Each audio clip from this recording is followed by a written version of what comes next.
Cousins, aren't you tired of watching censored episodes? Don't you miss the days when I was cursing like a sailor every week? It's simple fix, cousins. Head over to moremona.com and support your girl. We have a community chat group. I'm giving you 2 bonus episodes a month, and nothing is censored. It all goes down at moremona.com, and it's ad-free. Subscribe today. It's just $6 a month or $49.99 for the year if you want to save a coin or two. See you soon, cousins.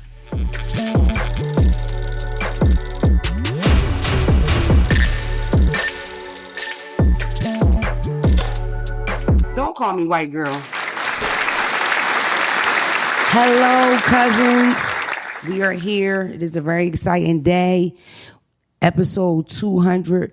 200 times I set this big fat right here in front of y'all and brung you the world's best podcast. Me and my boy Phelps, Hugo Phelps. How does it feel to be here 200 times? You thought I was going to be petty, but I'm not. I don't know. It's accomplished, but it don't feel different. Yeah. Yeah. I feel like we sat and did something, got something done. Yeah. I'm not going to really fuck around with y'all. It's only been 2 years, 3 months, 33 days of me saying I want the same on this podcast. I said that I would lay out rose petals and wear a dashiki. I might even offer a little cat. Let's not talk about that. But today is the day. I pulled it off all by myself. Please, everybody in here and at home, even if you're home, get the fuck up and give it up for Dr. Umar. Let's go. Peace and love. Peace and love.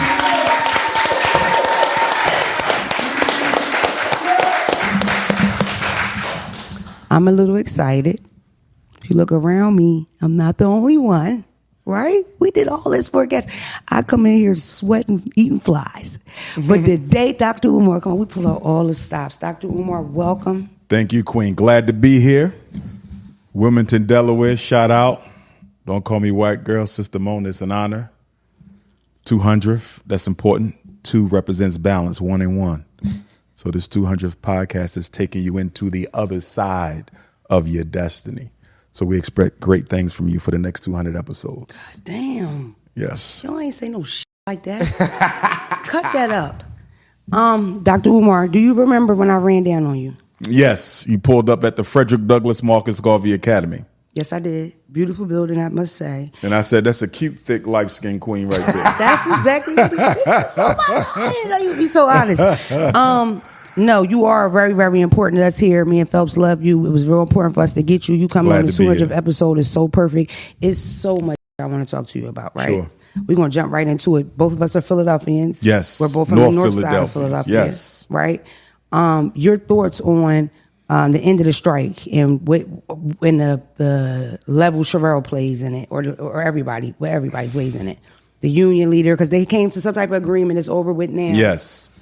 And I'm not familiar with the terms of the quote-unquote ceasefire or the agreement that brought the striking workers back to work, but I was concerned for Mayor Cherelle Parker.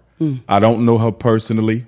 I've never met her, but when I see a black woman in a position of influence like that, I would hate for her to be made a pawn in someone else's game. And when she decided to hold strong in the negotiations and not give in, right, I really felt that there were powers operating behind her that were manipulating that set of circumstances to reduce her popularity in the city, which could affect her reelection in a few years. Right. So I'm glad it came to this, because had it gotten a little worse, I think she could have reached a point of no return where her positive image, because I think she has a very positive image amongst our people, unlike some of the previous mayors in the city of Philadelphia. And I began to grow concerned that her reputation was going to take a dip because of this strike. So I'm glad it's over with. I really felt that someone who wanted her out the way was engineering her failure by way of this strike. And see, that's a whole different way to look at it. I not a big fan of Cherelle Parker. As a black woman that's in the comedy game, totally male dominated, right? White male dominated. You do comedy? Yes, I'm a comedian. I'm a stand-up comedian. I did not know that. Yes. it's male dominated. It's a little tougher. It's a little harder, right? I can only imagine what a black woman that makes it all the way up to mayor goes through, right? And the first black woman mayor in Philadelphia. Black woman mayor of Philadelphia. And I also don't think that a lot of people know how racist of a history that Philadelphia has. Still is racist. Rizzo, exactly. The move bombing, Rizzo in general, right? Absolutely. But Cherelle made one of my first intros to Cherelle was her making videos supporting Israel, and it really bothered me. That would bother me too. Yeah, I could not fathom why she had to say anything, let alone say anything backing us when they already have our backing as a country. So it's like, what the fuck is the point? I'll tell you why. Tell me. Because of AIPIC. AIPIC, I believe it is the acronym. It is an Israeli-based lobbying. An Israeli-based lobby, and it's probably the single most powerful lobby in the United States. Shut up. They contribute heavily to political campaigns. I'm not saying she's taking money from AIPIC. I don't know.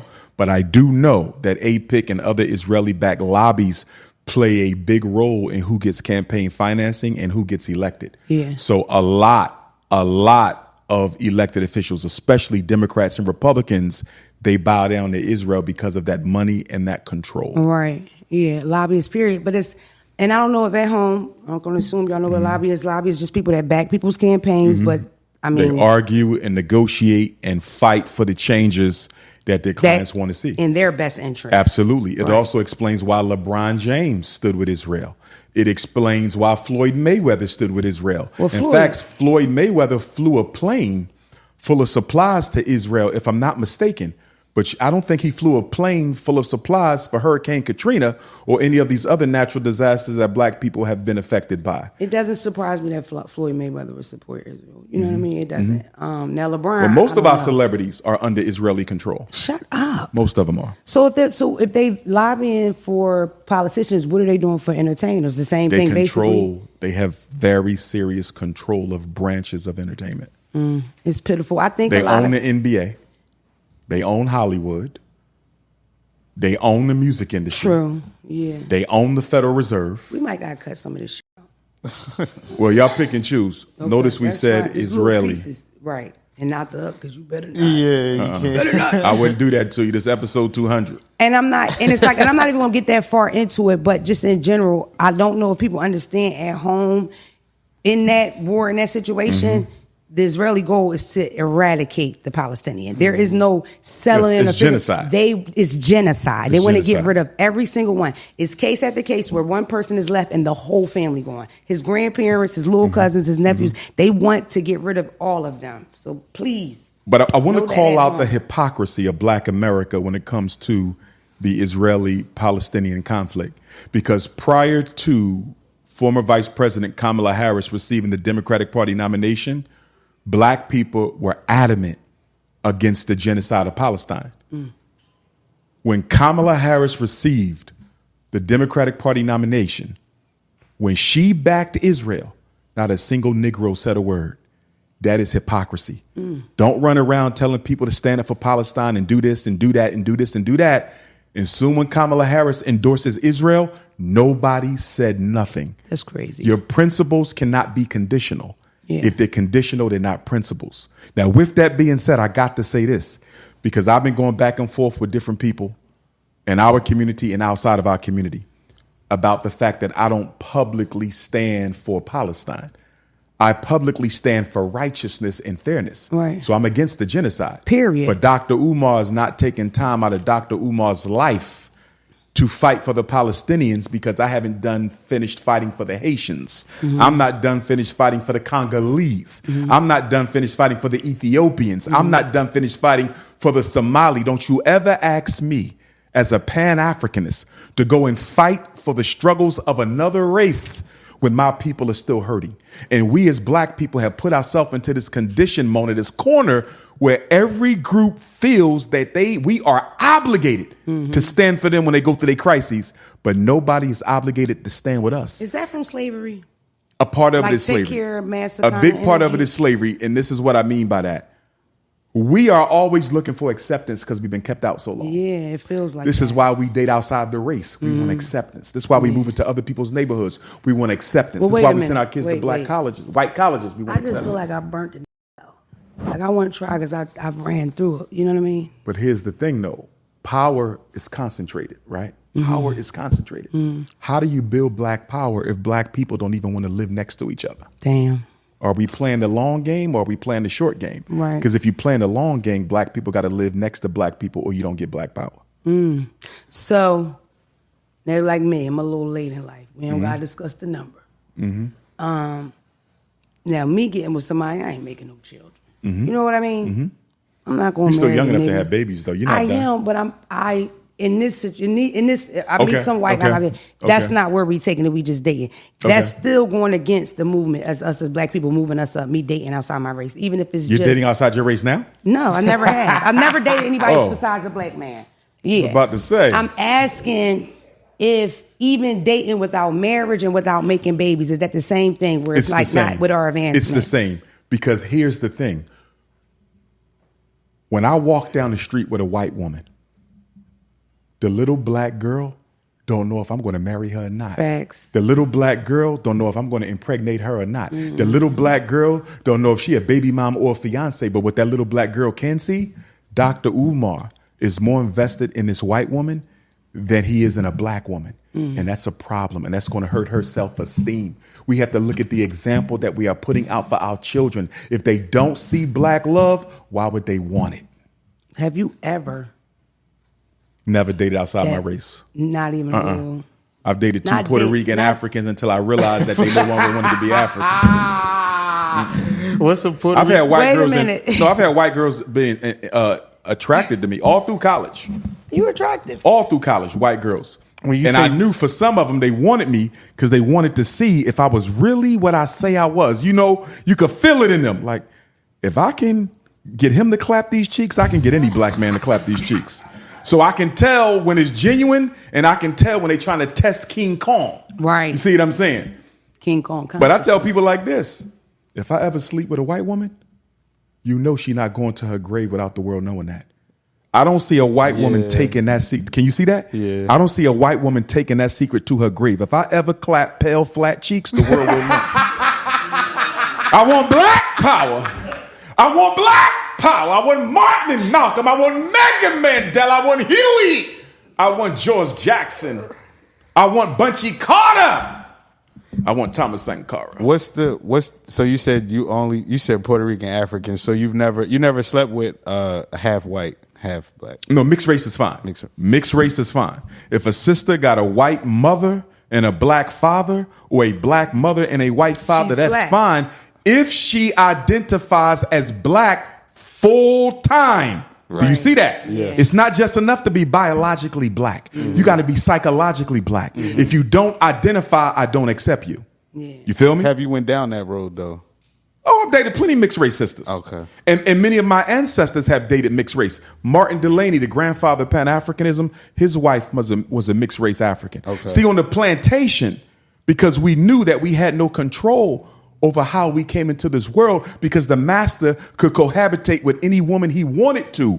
We never rejected the offspring because they had no control over how we got here. Right. This whole I don't mess with black people if they got a white parent, that doesn't have a long lineage in our history. Right. In fact, in the Pan-African movement, and we're the oldest political ideology of black people, we've never cut off mixed race Africans. Right. Some of my greatest heroes were mixed race Africans. There's even an argument, which we'll never be able to sustain, that the prophet Nat Turner, the greatest revolutionary to ever walk on American soil, his mother might have been by a white man. Are we going to cancel Nat Turner? What?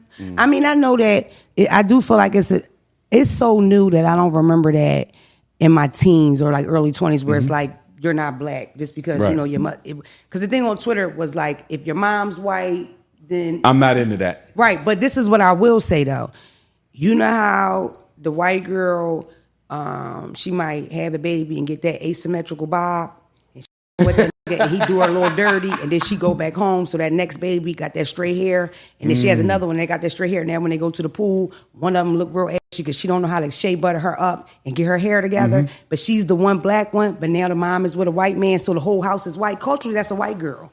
One of the biggest reasons why, to your point, one of the biggest reasons why I don't think black men should date out the race is if it doesn't work out with that white woman. To your point, there's no greater trauma for a black girl than to be raised by a white woman, scorned by a black man who don't know how to take care of black girls. Yeah, that should get You rough. feel me? Because I've dated mixed race sisters who had white mothers and their mother didn't know how to take care of them. I had one mixed race sister. She was in the Garvey movement. Gorgeous. She told me how her white relatives would make fun of her and her siblings in front of her parents. Right. You follow me? It was like N-word right in front of them. Barack Obama talked about N-word? this. Yeah. Barack Obama talked about how he heard the N-word growing up with his grandparents. Because the one thing we fail to realize is a mixed race African, if they're conscious, can understand racism better than you and I. Because when they go home, they get the real white person. Right. You feel me? Work is over. This is my house. Yeah. So if I want to call black people the N-word, I'm going to call black people the N-word. You see that? They get the real white racists. And they scary. We don't get the real white racists. Yeah. We get that smile on your face, act like I like you at work. Go home, you the N-word. They get the real cracker at home. You see what I'm saying? Right. So they tend to understand racism better than we do. The problem is they're so traumatized by it that a lot of them don't want to accept their black identity.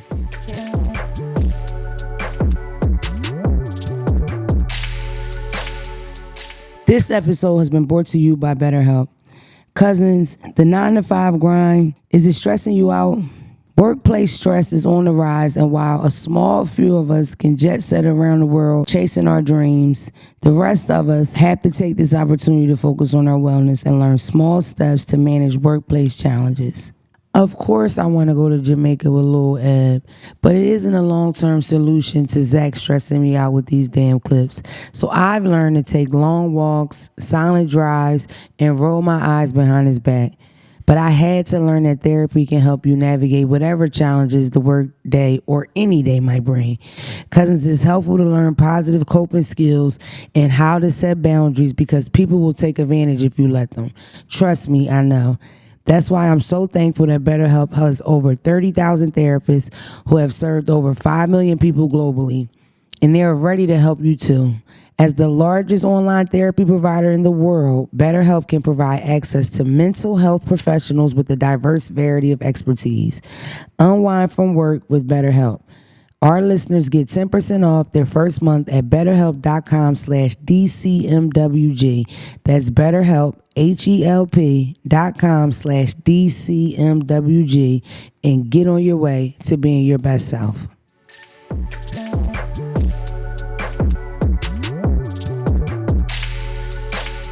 Can white people be a part of our movement? Absolutely not. Because, and let me explain why. I want to tell you something. Go ahead. The only Black Lives Matter rally that was here, right? The first one, I was like the keynote speaker. The last speaker was a big deal. What year we Biggest job talking? I ever had, 2022. Okay. This is like down south. This is old. This is It wasn't here. It was here. Okay. It was in this state. This is a place where the first police officer arrested. Oh, like Sussex County, you saying? I'm talking about Newcastle County. Okay, I'm talking about Delaware. Talking about all the way down to what's the county for Dover? Kent County, Kent Sussex. County. The state trooper down in Kent County kicked the That's guy in Kent, his I head believe. while he has his cuffs on, gave him permanent brain damage. He was a state trooper, never went to jail. It's a boy around the corner from here. He was in a wheelchair. His name was Bam. I think he was yelling loud, whatever. They shot him, said he had a gun. I knew Bam's mother. He didn't have a gun. They murdered him in a wheelchair. These officers were never jailed. That's just not something that happens here, right? It's slower here. And we did that rally. It was one of the most, I have never felt, I told people because I walked there and back because there was so much going on that I felt tall. I felt like I was 7 foot tall when I was walking through the crowd. It was scary. I never get nervous doing comedy, but I was like nervous to do it. My voice was shaking, but it was huge, right? We walked through the ghetto, right? And I walked past all my people, right? But it was all white people. Majority of that crowd was white people. And that was like hard for me, like seeing it. You know what I mean? Okay. Because I'm walking through the trenches, and in trenches, what happens? You know what happens. Yes. So that's when I'm walking through the worst of the worst, how hard it get for us, right? But I'm walking through with white people to get to our cars, like that shit with me. And it also with me whether I should trust this support or not. You know what I mean? Right. And I thought half of them was cops. I thought I was tripping. And I thought they they all could've had been. earpieces. Some of them had earpieces. I say that. Some of them was police. Yeah. But the bulk of them were just Well, damn. remember, it came out that the FBI was paying informants to disrupt Black Lives Matter protests And plant bricks. during the George Floyd protests. Yeah, and they planted bricks and shit. Yes. Yeah, that's a fact. I know Remember, Dr. King's march He was murdered in Memphis. Mm-hmm. The FBI used informants. The fights that started during the Dr. King March, those was FBI plants. That's why you got to know who you struggling with. You just don't run out there and march with Negroes. Right. Because you could be marching with an army full of FBI informants. Now, let's talk about Black Lives Matter itself. BLM was founded by a group of grassroots brothers and sisters, right? In Michael Brown's city. What was the name of that town? Is that St. Louis? Where was Right that? outside of St. Louis. Ferguson, Missouri, right? Yeah. Black Lives Matter was started by a group of grassroots Africans. The sisters who founded the official BLM and incorporated it, they were opportunists because they stole that from the The grassroots. bitches had the mansions. And they turned it into a bourgeoisie thing, and they got funded by George Soros, who's a population control junkie. So why would a population control junkie, aka eugenicist, be interested in funding Black Lives Matter? Right. Because the founders Eugenics of BLM, is the blue-eyed thing, right? yes, it is the systemic reproduction of the master race. We're going to need words down here for niggas. Eliminate the This shit getting Caucasians. college level. Eliminate the blacks, reproduce the Caucasians. That's eugenics, right? Based on the belief that African people are intellectually inferior to Caucasians and should be bred out of existence. Right. Right? Hitler's whole theory was Hitler's based whole on eugenics. thing, yes. Eugenics came from a white psychologist, Francis Galton, London, England. He came up with the idea of eugenics. Okay. Right? So psychology gave birth to white supremacy, which is why when people complain about black people not going to get mental health, why would I go to the same devils who cause my people's problems to fix mine? Now, stay with BLM. The three sisters who founded it, I think it was three, I believe they were all lesbian, allegedly, all lesbian, right? The reason George Soros funded them is because since they were all lesbian, population control. population control. Okay. The BLM's job was to hijack leadership of the black grassroots movement away from heterosexual leadership to LGBTQ leadership. They wanted to redirect black youth away from heterosexual orientations towards grassroots struggle into LGBTQ orientations towards grassroots struggle. In other words, we want to put the gays in charge of the black agenda as opposed to the heterosexuals. It was about population control and re-engineering. Now listen, let me. But it failed because they got exposed too soon by that black money. people to Yeah. be hustlers of the money. about that bread. Yes. Yeah. Now for me, And, right? and really quick, really interesting about this, right? They raised millions upon millions of dollars. I never heard about them getting an IRS audit. They may have, but I ain't heard about an IRS Ain't audit. nobody went to jail. The Frederick Douglass Marcus Garvey Academy, we hadn't reached $1 million and we got audited. So when I saw the BLM thing, I say something funny. How are they not being audited? Right. And they raised tens of millions of dollars. We ain't got $1 million in the IRS that already ran down on us. Something to be said about that. Yeah, for sure. I have a question though for you. So there's some people that will hear some of that what you said, right? Yes. And they would think that that was something like a conspiracy theory. That's a fact, though. What you It's said a about fact that George Soros funded them. It's a fact that he's a population control junkie. It's a fact that BLM was founded by three lesbians. Right.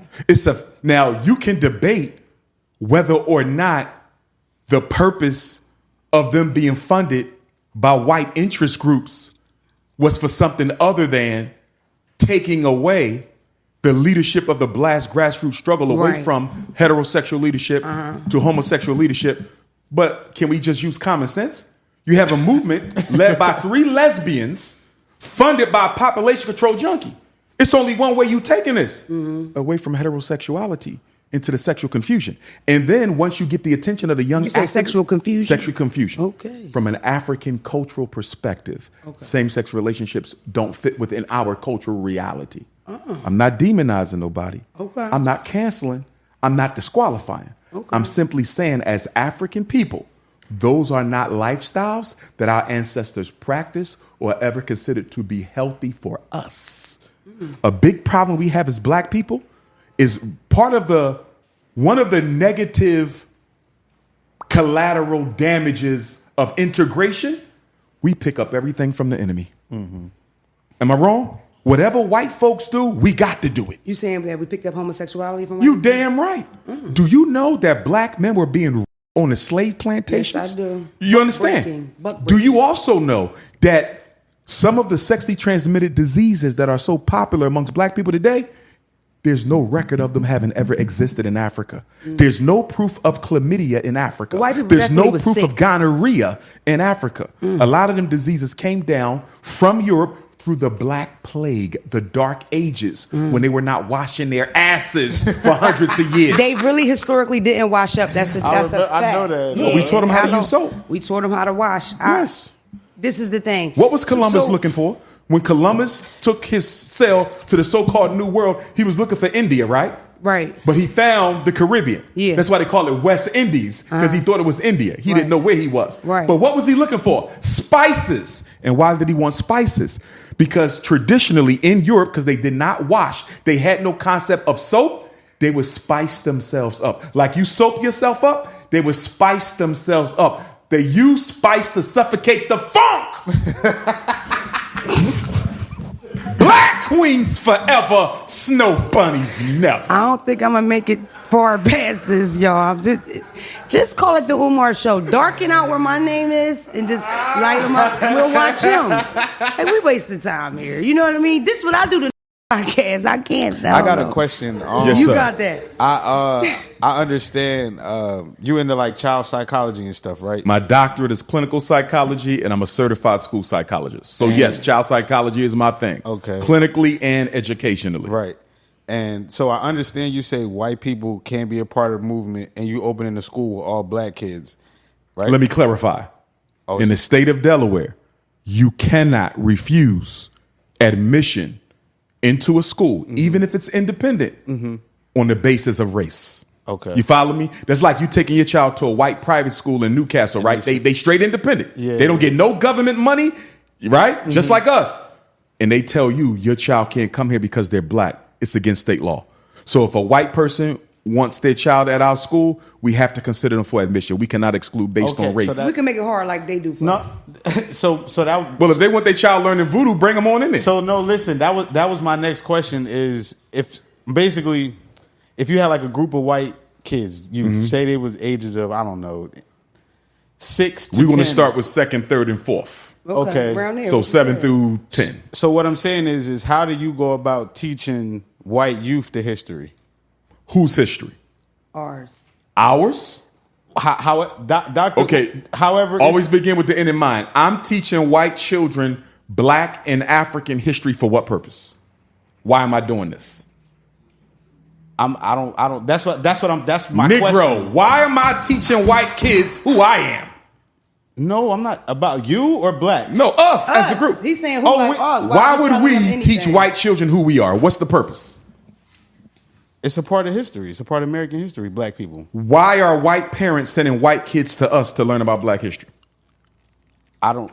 They're not. My They're not. My question would be is if that was presented to you, how would you go about educating white youth? If you're saying you can't do it, then you say. No, if I got a white student enrolled in the school, then they're going to learn like everybody else. Okay, yeah, I thought you were saying let's create a program and teach white kids who black people is. You won't have no students in it. No. I was just saying if the white youth is in front of you, how do you go about delivering? See, white people are very intentional about domination and control. And the one mistake that we make as African people is we don't understand the difference between racism and bigotry. A bigot hates you because you black. A bigot think you inferior. A bigot is emotionally tied to the worst stereotypes about black people. You feel me? Bigotry is personal and it's emotional. I hate black people. Racism is not personal. Racism is not emotional. Racism is business. Racism says I have no problem with you being black. I have no problem with you dating my sister. I have no problem with you living in my neighborhood. I don't have no problem with that. But I want to make sure white people control all the resources in Wilmington. I want white people to control all the opportunities in Wilmington. I want white people to control all the privileges in Wilmington. Racism Do you see is that? systematic, but not. In other words, I'm going to still go to your party. I'm going to still hang out with you. I'm going to still smoke weed with you. I'm going to still clap your sister's cheeks. But guess what?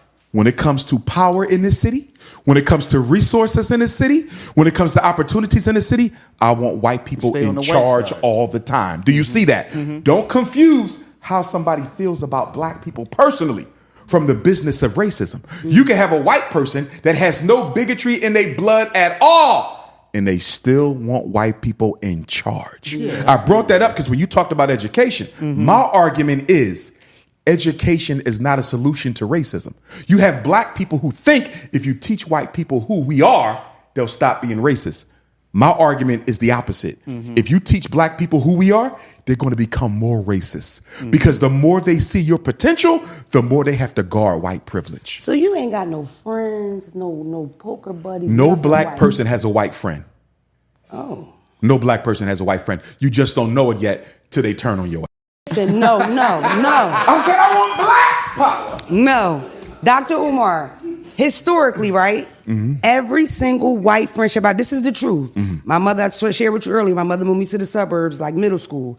We lived in a cul-de-sac. Everybody was white. My first white friend was Beth. I remember going to their house and Baps was out with Halle Berry. And I turned to it and they said, why you want to watch this chocolate movie? And white people said that's what the white people said to me. Why you want to watch this chocolate movie? I don't even know now, looking back, did they know? My mother's very fair skinned. I mean, I feel like I look black, but people play that game a lot, right? But period, point blank, fuck Beth and them. Every white friendship I ever had, they all fucked me. Like it was rough, like hurtful. The last one we were grown. If you watch this, Nicole, fuck you. We was in jail together, and that was on her ass. You know what I mean? And you know, we both were fucked up. We both in prison, but she was on her ass. You know what I'm saying? And she came to jail with rips in her jacket because they shot that with that long taser, the long one with the wires. And we were like the besties. And the minute she went home, she forgot about me. She's from King of Prussia. They had a couple dollars, and she was like, "Fuck you." And that was as an adult. After that, I kind of gave up on it. And I always thought that I had this thing with white people, right? What kind of separated that for me is that my love for Allah. I'm Muslim by faith. I've been Muslim my whole life. So I cannot hate a white person because you don't have to hate them. I can't. I have to be willing to stand in formation and make salat with a white person. If I'm in the masjid, we get shoulder to shoulder. We make salat together. A white and woman. I'm never making salat with a white person again. First of all, I was raised Muslim. I was raised Muslim. Your name is Umar. I was born Muslim. Yeah. I left the masjid. Okay. North Philly, Masjid Mecca. Okay. 13th of Susquehanna. I was born and raised in it. I was born and raised in it. That's our family masjid. And guess what? In that masjid, don't do it. We would line up for Salat, Friday prayer, and the Arabs would move their foot away from mine. That's a fact. And then I said, wait a minute, because you know, in Islam, the Hadith, they say that when you line up for prayer, there should be no gap. Didn't I tell you because that? that's how the devil get in, right? Yeah. So when the Arab move his foot over, I'll move my foot over because we can't have no gaps, You're brother. not supposed to. Yeah, they and don't want to touch, Arab is saying, I don't give a damn how much Muslim you are. That's a fact. I'm an Arab. And I'm better than you. You see, black people are the only people who let religion blind them to racism. Nobody else is blind to racism except Negroes. When I go to the masjid and the Arab sisters move away from me, I let them move away from me. I don't close the gap. But here's my question. Because they really move. But like they move the whole formation. I'm glad you don't close the gap. No. But here's my question. Why are God's chosen people? Why are God's chosen people? The original people. The first people. Yeah. African people. Yeah. The only true Homo sapiens on earth. I don't know if you know this. We're the only race who have zero Neanderthal DNA. Did you know that? Africans are the only true organic human beings. Oh, yeah. Every other race has Neanderthal DNA except you. The African woman is the only woman who has the mitochondrial DNA, the original DNA structure of the first woman on earth, Queen Mother Eve, who gave birth to everybody. You're the only one who has that. The Chinese woman don't have the mitochondrial DNA. The Arab woman don't have the mitochondrial DNA. The East Indian ain't got the mitochondrial DNA. The Anglo-Saxons ain't got the mitochondrial DNA. So here's my question. If we are the original, why do I even want to enter a prayer house with somebody who don't even like me? Because Islam is perfect, not the Muslims. But we don't have to debate about it. No institution created by a man is perfect. Islam ain't perfect because it came from men. Christianity ain't perfect because it came from men. Judaism ain't perfect because it came from men. I respect them all. Nothing, they beautiful, right? But here's what black people need to understand. Nobody is going to be blind to your race because they share your religion. And until we understand that, we will always be last. That's why the Honorable Marcus Garvey said, put race first, not religion, race. I'm older than Moses. I'm older than Muhammad. I'm older than Jesus. I'm older than Abraham. I was around. They didn't exist. No Bible, no Quran, no Torah. I'm the first man. I wish you would reduce me to somebody's religion. Black power. I don't know, y'all. What the King fuck? Kong consciousness. Come and sit down. I don't know. What I'm gonna do with that? Said all this shit. Now we 10 minutes in, we But check this out. We ain't got no clips. But check this out. I will go and pray with my Muslim brothers. I go into the church and pray. That's my question. God is one. So if he a Hebrew and he say, Doc, we about to pray, do you mind? Let's do it. When I go to Malcolm X's gravesite and the Muslim brothers are making salat, on behalf of Malcolm, Dr. Umar, will you join us in salat? Yes, because I'm praying with the original people. I don't care what you call it.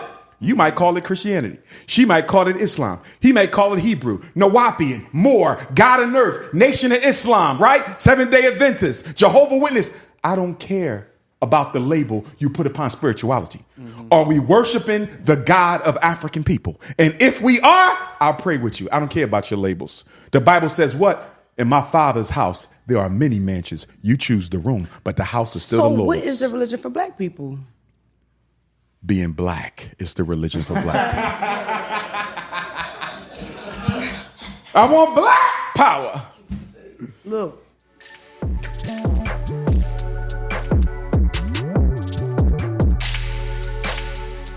Cousins, it is blazing hip hop and R&B outside.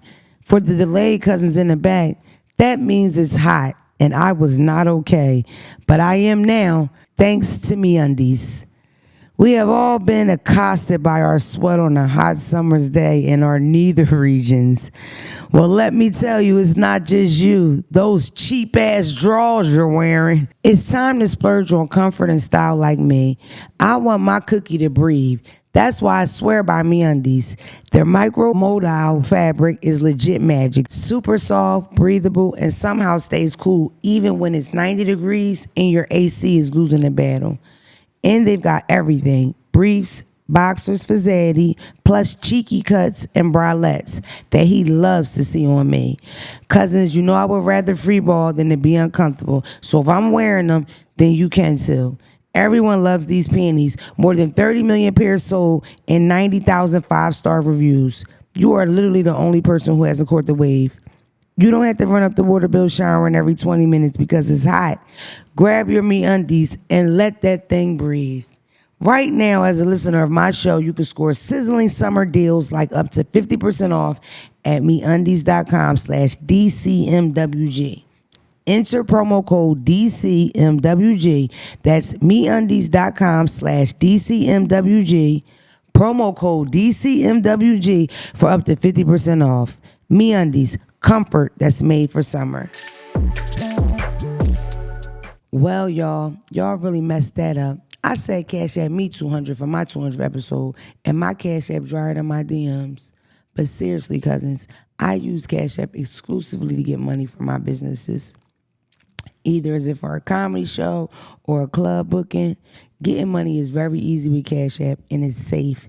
It's much easier to set up than the other apps, and it's a brand name we know.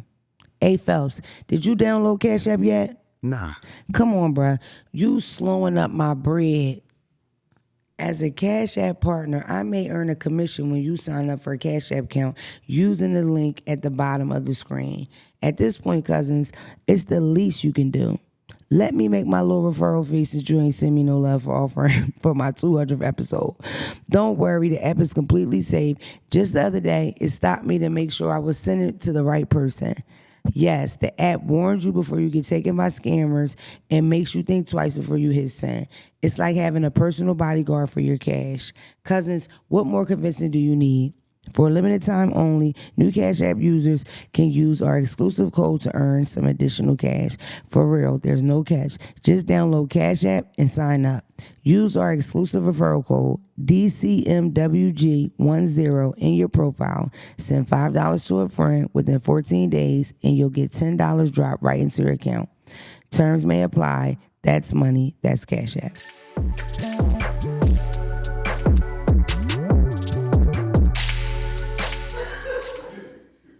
Shantae Moore. That's who it is. You remind me of Shantae Moore, the singer. Shantae? She fine as What are you talking about? I get Faith more than anybody. I think Vernon more than Faith. Faith is fine, but you're more attractive than Faith. You remind me of Shantae Dye. Clip that. That's the only one we got. I don't give a f*** at it in. AI it. Figure it out. Doctor. Go ahead, Phelps. Talk to me. Dr. Umar, I want to reverse just a little bit, right? Mm-hmm. When you said most of that stuff is inherited, like certain things are inherited by white people. Mm-hmm. When you say inheritance, as far as homosexuality, would you, because me, personally, I believe people are born gay, born trans. That's my personal belief, right? Okay. When you say we born inherit that, trans. Born? Let's just take trans for a minute.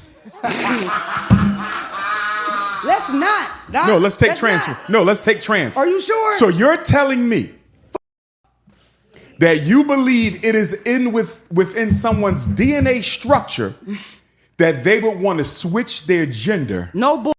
I think that. Can I ask you a question? No, let me answer yours first. Go ahead. I believe with all of me that people are born and they feel they're not born in the correct body. I think that people that are born. Wouldn't that be a mental illness? In 2025, it's not. Adjusted to your natural self. Is that not mental illness? You can transition into another sex, so that's what you do. Can I ask you a question? If we're the oldest people in the world, and we were the only people on Earth, we were only people on Earth for tens of thousands of years before we evolved into any other race. Why is there no evidence of a transgender anywhere in Africa? If people are born transgender? Is there any evidence of homosexuality or lesbianism at all? Because I don't know. I know about history, like American history, but I don't know about African history. At our earliest of times? Yeah. I don't see concrete evidence of it at our earliest of times. Okay. As we come down through the ages, yes. Yeah. The question is not whether or not there was homosexuality or lesbianism in Africa. That's not the question. The question is, was homosexuality or lesbianism ever treated and or accepted as a normal, healthy, acceptable form of family? Do you see the difference? Yeah, I see the difference. Did African people ever treat same-sex relationships as normal? And when I talk to the LGBTQ brothers and sisters, who I love and respect, but we disagree, right? Right. I asked them, bring me proof of a traditional African society where homosexuality and lesbianism were treated as normal. You see that? Yeah. It's one thing for it to have existed and to be marginalized. It's something else to have existed and been accepted. Right. We never accepted that. Because in African culture, we believe in complementarity, right? For the sun, there's the moon. For water, there's land. For dark, there's light. For the feminine principle, there's the masculine principle. What happens if your car dies and you need to get a jump, right? Positive cable, negative cable. If you put positive on positive, boom! Right. It was never meant for that. It feels like a waste of time. This is my personal opinion. I feel like, because I don't care how you come, right? I have all this respect for you, and this is no disrespect, of course. Yes, ma'am. If something went down, right, and it was this big scandal about anything regarding you in that way, right? Yes. You're not losing an ounce of respect for me because of that. I do not care how you come. Even this whole big thing with Puff Daddy, where all his nastiness has been put out, all his freaky shit, because a lot of people do freaky shit at home that you don't want to get out, right? When it comes down to like that, I don't care. I feel like that with my people as a black woman, I feel like we split up about so much dumb shit.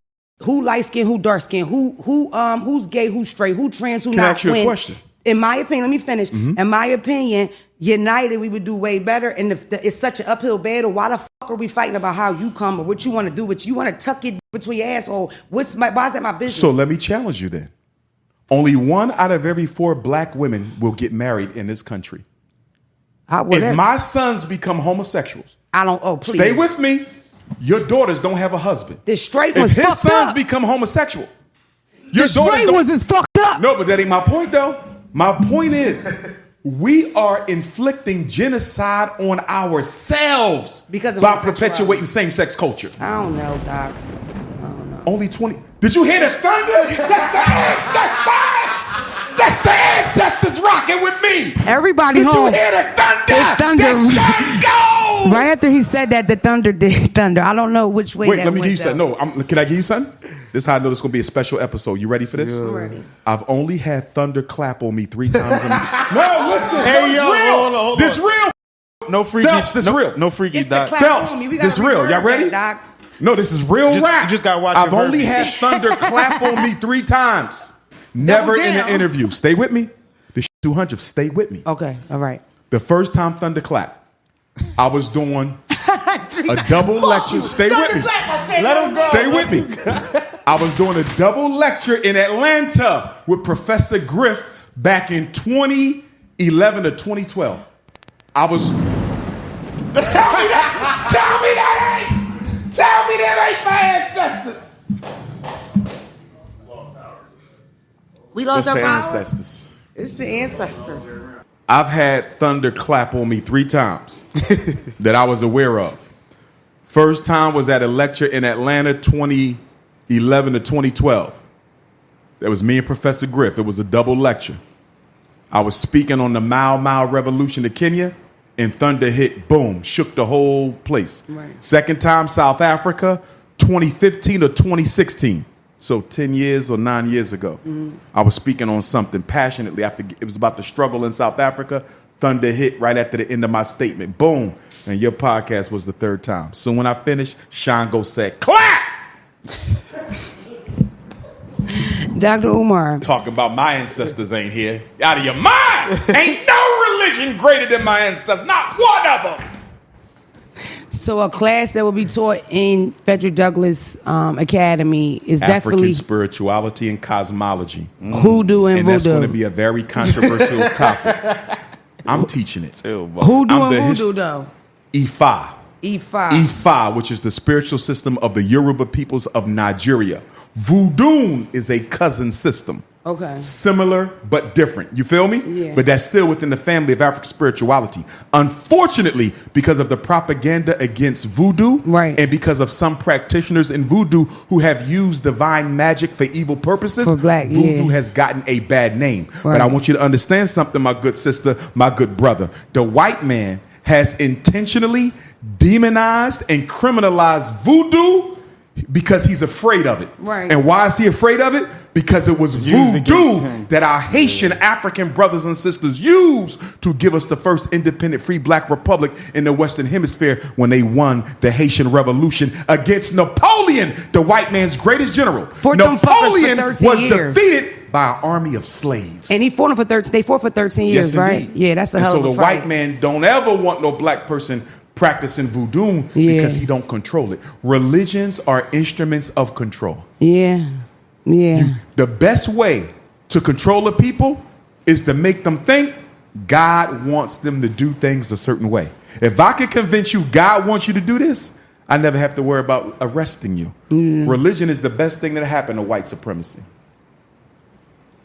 Look at all them children been through the Roman Catholic Church. Yeah. And ain't nobody said nothing. Why? Because religion brainwashes you into thinking that the church is supposed to be in control of your life. Jesus said, the temple of God is within you, not within no church, not within no religion. Me personally, I think religion is a distraction away from higher spirituality for African people. Keep you caught up in beliefs, in rituals, in customs, as opposed to focusing on your divine destiny and your relationship with the Creator. I had a close friend tell me that she thought that slavery was a blessing because that's how Christianity was introduced to African She people. suffers from post-traumatic slave disease. Yeah. First of all, we had Christianity first. Christianity came from African people. I can't. Jesus spent his childhood where? In Egypt. Jesus was an African. Where did Moses go to school? At this point, Zack dropping them. Is that you? No, Shango dropped him. Shango is the god of thunder, not Zack. Shout out to Zack. I got an uncle named Zack. Dr. Umar, I want to ask you a little bit about your past, Talk right? to me. That's what I had a question about. What like, were you always just into black? Because I said you said you were raised Muslim. Yes. Right. My introduction to black consciousness came from the George G. Meade Elementary School, 18th and Oxford Street, North Philadelphia, 5 blocks away from Marcus Garvey's UNIA Liberty Hall. We had black history class in 4th grade. We had black history class in 5th grade. We also had a coexisting Black History Month public speaking contest. I entered both years. I won first place both years, and I ain't shut up since. Why do you remember that you won that at 4th and 5th grade? That's crazy. Because that was the beginning. Right. You feel me? That's what And then in my 6th and 7th grade year, my father took me to my first family reunion, Baltimore, Maryland. I'll never forget the family reunion. Why? Why? Because I jumped into the swimming pool at the deepest end of the Days Inn Hotel, and my sister jumped in to save me. I didn't know how to swim, but I said, you got to get over your fear. And I jumped in the deepest water, couldn't swim. My sister jumped in and almost drowned her, so she left me out there. And then a snow bunny came. And saved and I saw 2 big white titties and I grabbed them. Black power! I said, we want black power! I grabbed them 2 white breasts, and that snow bunny saved the life of the future Prince of Pan Africanism. Wherever she is, I want to say thank you to that flat butt, big breast white woman, because if it wasn't for her breasts, I might not be here now. Black power! What the do y'all want me to do? Cut the light off me. Leave it on. What are we doing? And so check it out. We walk in the back of the church, and there's all this Frederick Douglass memorabilia. His hat, his Bible, his shoes. So I asked my father, I said, what's all this Frederick Douglass stuff doing at the family reunion? He said, because you're related to him. I said, oh, shit. I'm related to Frederick Douglass? The greatest black leader in American history? Oh, it's on and popping now. By the time I graduated from elementary school, I knew I would be the prince. Really, that early? I knew it. So you go about And the Garvey building was 5 blocks away. My mother bought my sneakers. Do you remember Hollywood Sneaker Store on Cecil B. Moore Avenue? Right, yes. Guess where my mother bought my sneakers? Guess what was right next door to Hollywood? The Garvey building. But I never knew it was the Garvey building until they painted it in the Garvey colors, red, black, and green. I don't remember the Garvey building, but I remember Hollywood. Because they never, there was no sign on there. Because I would have got introduced to Garveyism sooner. Back then, you feel me? As a baby. Yeah. But it obviously wasn't meant for whatever reason. You feel me? Maybe right. my father would have kept me away from it because of his Islam brainwash. Right. Whatever the case may be. But I joined the UNIA right around the time I came out of undergrad. Okay. You feel me? And I never left. It's been 25 years. What made you go into psychology for kids or psychology? I wanted to be a period? psychologist because my father was very strict and abusive to me and my mother, emotionally and physically, in North Carolina, where he was a drill instructor for the Marine Corps. And I said, when I grow up, I'm going to be the therapist that other children can talk to if they don't have nobody else to talk to, because I'm the oldest son of 4. Okay. My mother, I'm the oldest son of 4 from my father and 5 from my mother. Okay. Right? So my mom and dad had 4, and then when they got divorced, my mother had another boy. Okay. But I'm the oldest. Right. And since I didn't have an older brother, I said, I'm going to be the person that other children can talk to. And that's what led me into psychology. Right. So before I left elementary, because that was 3rd grade that I decided I want to be a psychologist. 4th and 5th grade was Black history class. 6th and 7th grade, I think it was 6, when I found that I was related to Frederick Douglass. So before I left elementary school, I knew I was going to be a psychologist. I knew I was going to be a black revolutionary. I knew I was going to be an orator. Life was laid for me. But how do we get from that person, right, to the person that feels like mental health is not the end or be all for people, and why would a black person trust going to, because when you said that earlier, no, we need mental health. Okay. But we can't get it from white folks. White people, okay. Listen, in a relationship. Thank you, Dr. No. Thank you. Look, in a therapeutic relationship, right, the most important thing is how you feel you're being cared for by your therapist. Are you following me? It don't matter how many degrees they got. It don't matter how many years they've been in therapy, right? If I'm going to be your therapist, I'm Mona's therapist. My degrees, my doctorate, that means nothing. Do you feel like I care about you? Right. Do you feel like I'm genuinely trying to help you?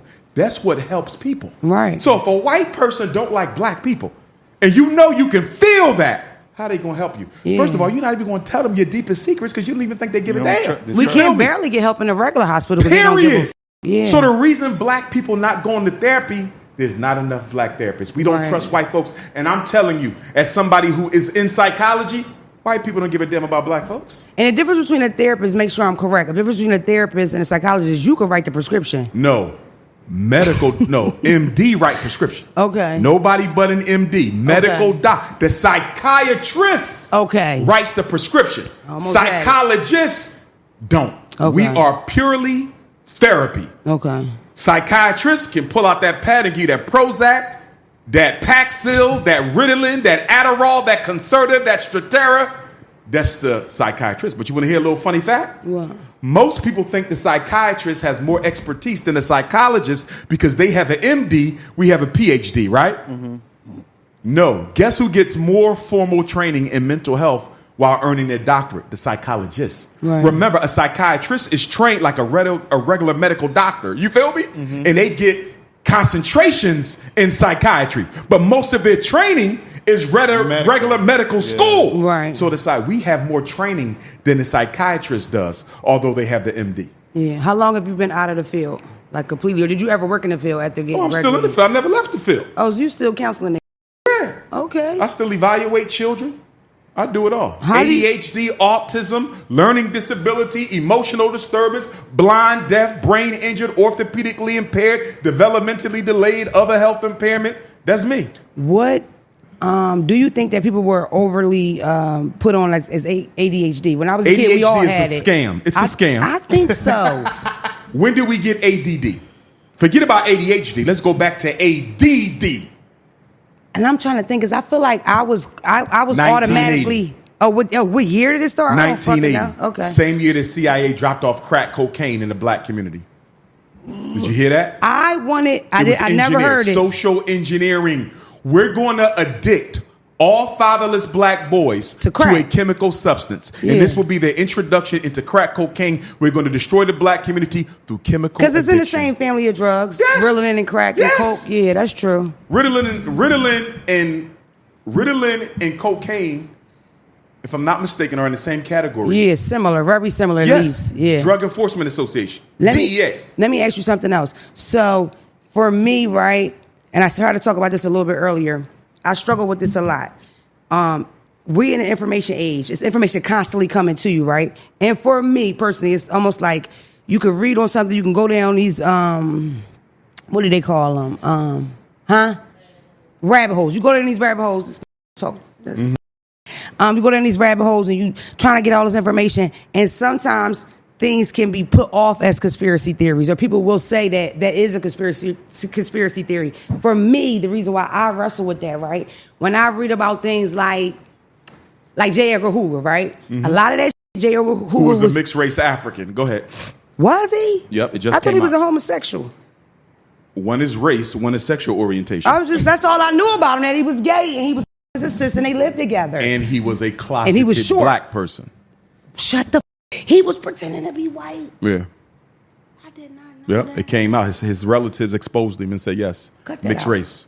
Okay. I think one of his he would have been like a quadroon, octoroon. In other words, he had a black grandparent or a black great-grandparent or something to that extent. Just like Abraham Lincoln, just like George Washington, just like Calvin Coolidge, just like Alexander Hamilton.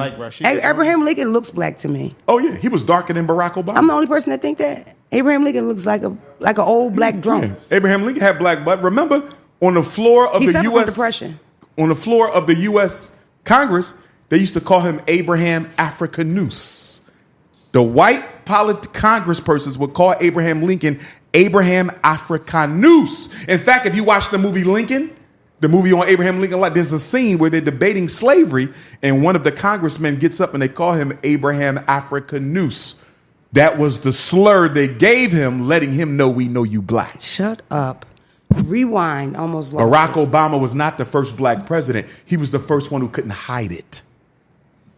So the first black president is Abraham Lincoln, is what you're telling me? Well, depending on how you look at it, because if you talk to some of the Moorish brothers and sisters, they would say that there was 5 presidents who actually reigned as president even before George Washington. Right. But then my question to them was, what the hell did they do about slavery?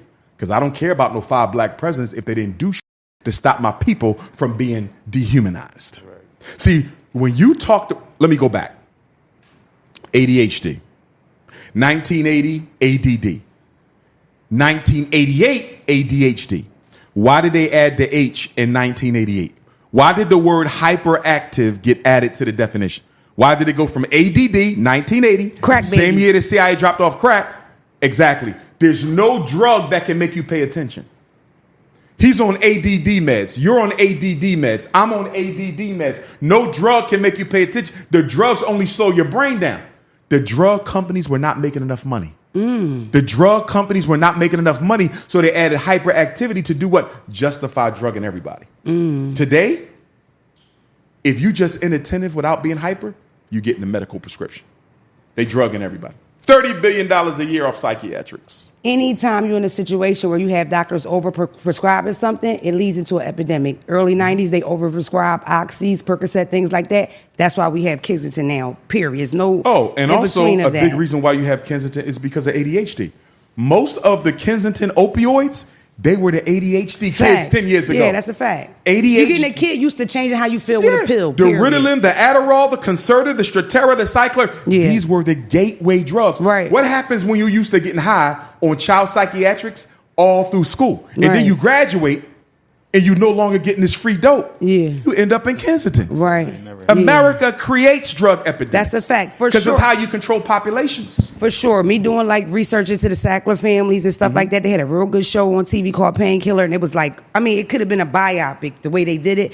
But that's what I learned from a lot of them situations, that anytime where you just push it. And for sure, when I was a kid, that was automatic. If you were a little better than the other kids in your class, that was 32 people with one stressed out bitch that didn't give a fuck about none of these urban kids, you automatically were considered to have attention deficit disorder. My mother was very adamant about not giving me medication, but my mother never gave me anything else. So for me, I struggled. And everything they said that would happen to, most of everything they said that would happen to kids with ADD that was untreated happened to me. I went to jail. I experimented with drugs early. That's when you read, Google what happens to adults that don't, you know what I mean, don't get any type of treatment for them not being able to pay attention, because I couldn't pay attention. That's a fact. But I still can't pay attention. We talked to your I'm dying right now. We talked about why black people don't go to therapy, right? I got to know you care about me in order to trust you enough to tell you my deepest secrets and hurts, right? Right. It's no different than education. The reason so many black children are turned off from education, I don't care if we talk in Newcastle County, Kent County, Sussex County, it's because they know the teachers don't care about them. They don't give a fuck about you. I can't read, right? I'm going to tell this back. But you want me to get up and try to read in front of the class. I'm not going to do that unless I know if I mess up, you got me, and you're not going to let them make fun of me. Do you feel me? Right. Children got to know the teacher love them. It got to be a safe atmosphere. Well, they're not going to try because their self-esteem is already damaged. They can't afford to take a risk. I'd rather stay dumb and not let nobody know I can't read than try to read and be humiliated. Yes. Our children don't have teachers who love them. And they don't have enough black male teachers. Schools are ran by women. Boys need men. There would be no ADHD if we had black male teachers. Who is the one diagnosing and referring for diagnosis our children? White teachers and black mothers are in a conspiracy. The black mother unintentionally. She just don't know no better. But without her, the system don't work. See, in order for me to put your child in special ed, you got to sign your name 5 times. You got to sign permission for my psychological evaluation. I'm the school psychologist. I can't touch your child until you sign. Then you got to sign you agree with my psych eval. Then you got to sign the IEP. Then you got to sign the special ed service agreement. You follow what I'm saying?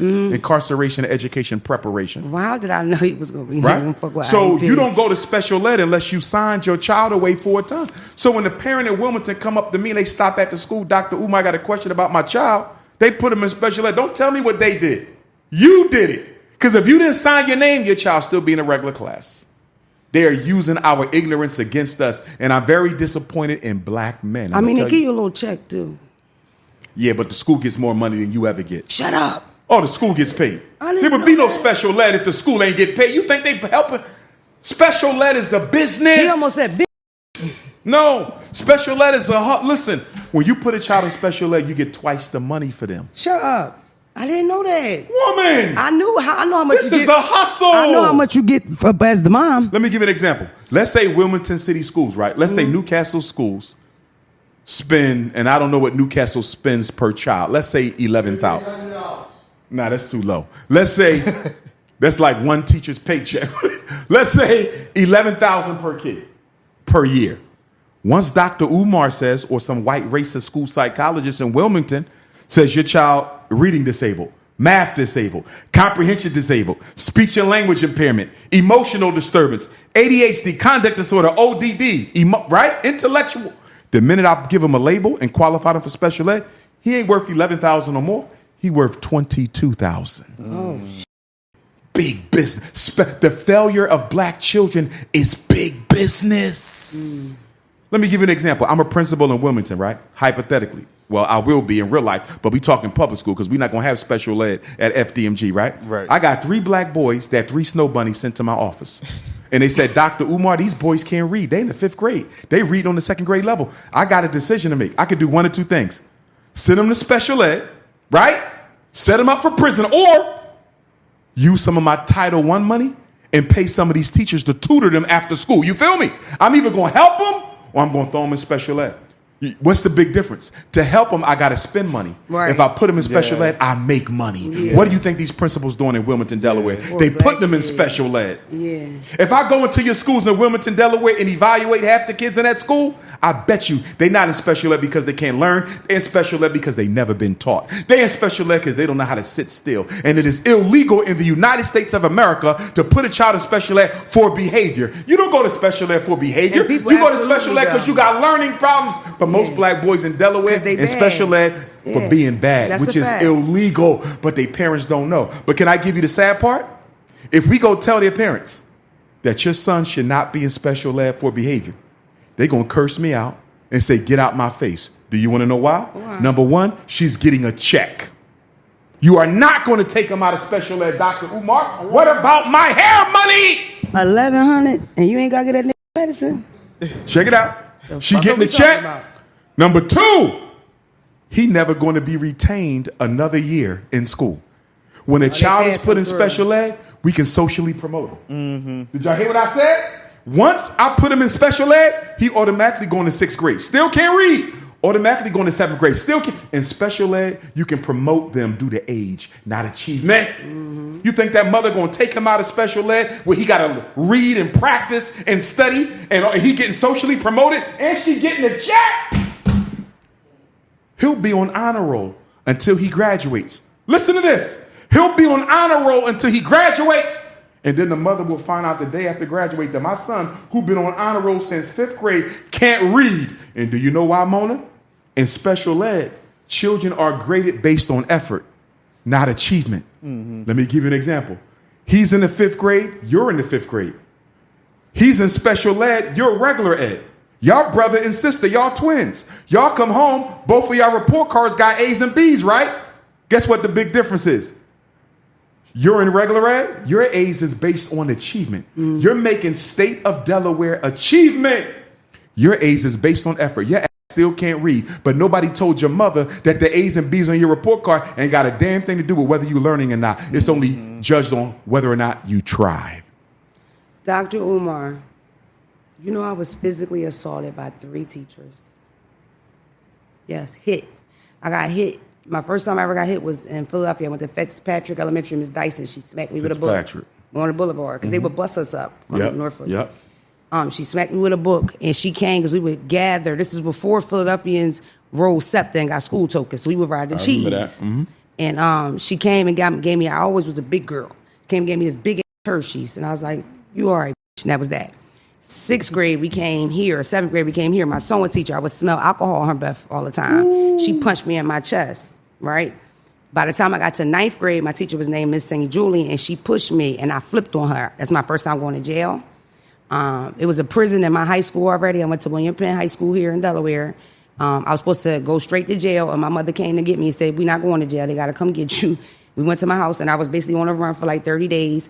They said that I was put out of every school in Delaware. I was expulsed. At the time, I was 14 years old. I wasn't even 15. My mother couldn't wrap her head around, how could you expose somebody that young? Technically, legally, you can't stop school till you were 16. My mother got me a lawyer, Michael Modica. We went to fuck the court. My mother spent $1,500. I will never forget it because I remember thinking like, oh, this rich, you know, because she got that money together. But my mother, she knew how important that was, and she knew they were fucking me.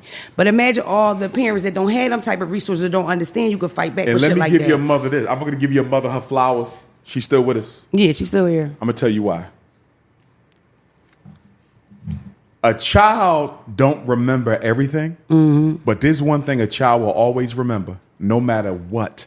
No matter how good of a parent you were, no matter how not so good of a parent you were. You know what children always remember? What?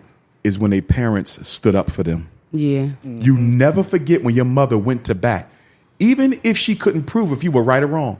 That's my child, I'm riding. Yeah. You never forget the moments. Do you feel me? Yeah. And when your mother did that for you, you already loved her. Yeah. But that took your respect for your mother to a whole nother level because she didn't have to do it. For sure. And most parents wouldn't. They would be too afraid of the system to fight it back. I recall listening to Newcastle County Police on her voicemail, going to her room like, yo, they are saying if we don't go up there, and her sitting up in her bed at her sleep saying, them motherfuckers gotta bring a bulldozer through this. That's how they gonna get you. They gotta knock the front door, Demona. That's what they gotta do. And I remember leaving her room like, oh, all right, it, we good. And we went when we had a lawyer. And she had to hustle the money up. It took about a month. We went back. I ended up going to alternative school in my class. And at this time, I'm in the 9th grade. I had 7th graders, 8th graders, 9th graders, 10th graders. They gave us like regular paper. We did division, multiplication. It was literally nothing. 6 months of nothing.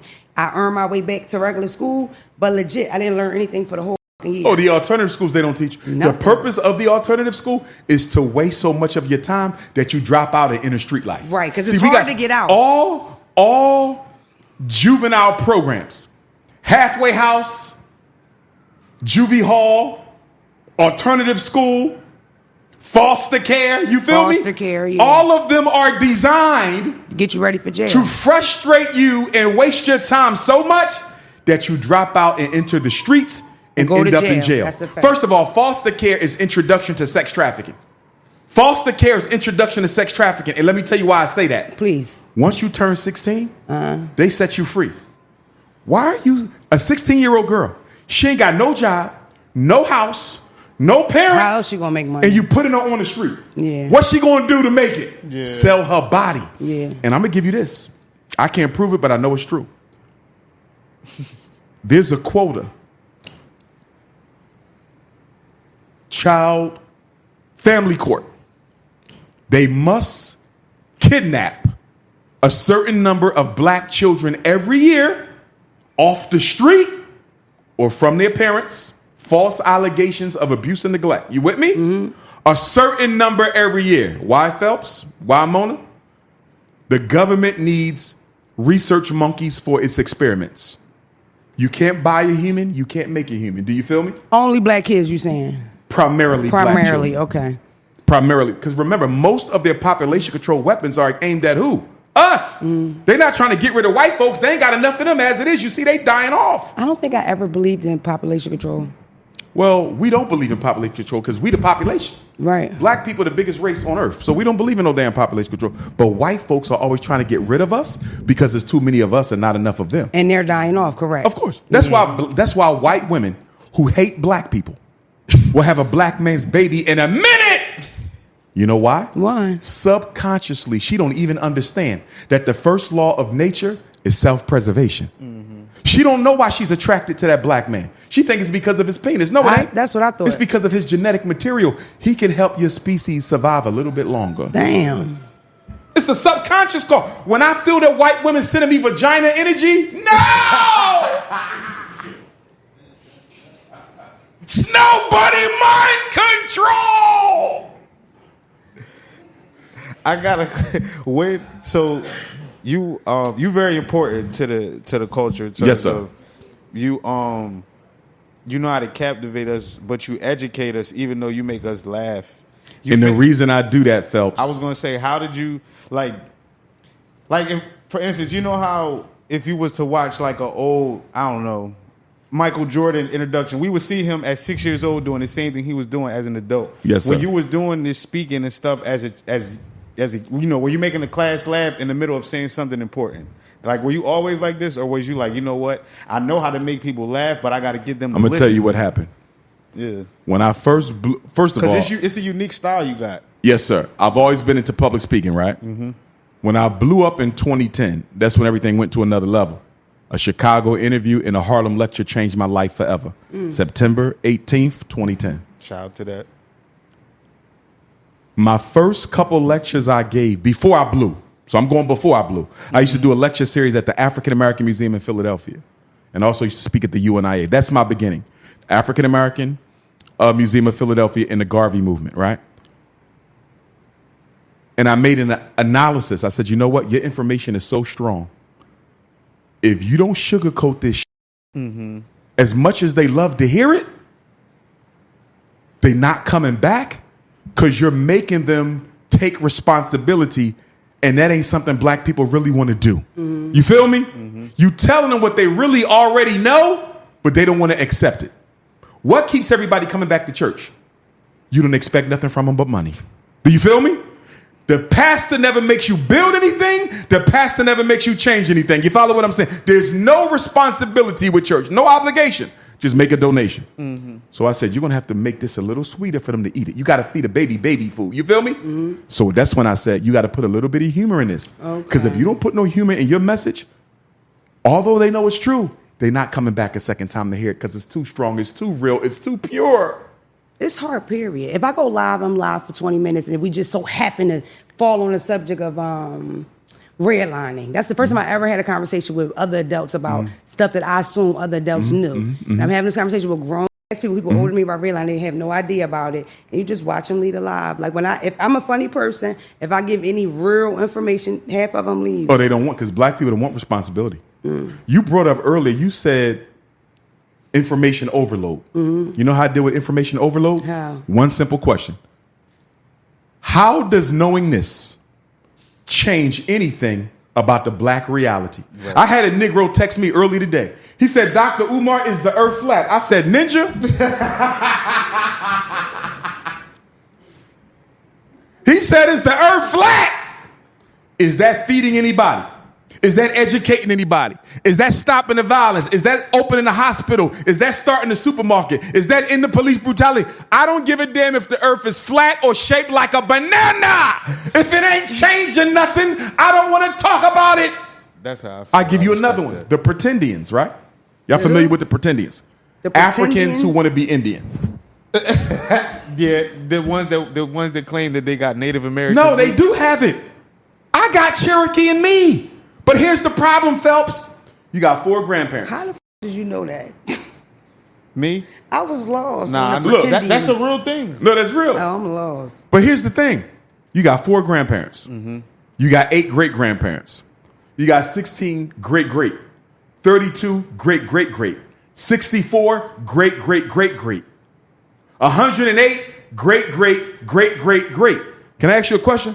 If you got 108 5 or 6 times great-grandparents, and one of them is a Cherokee, one of them is a Choctaw, one of them is a Seminole, one of them is a Chickasaw, how the hell you stop being black?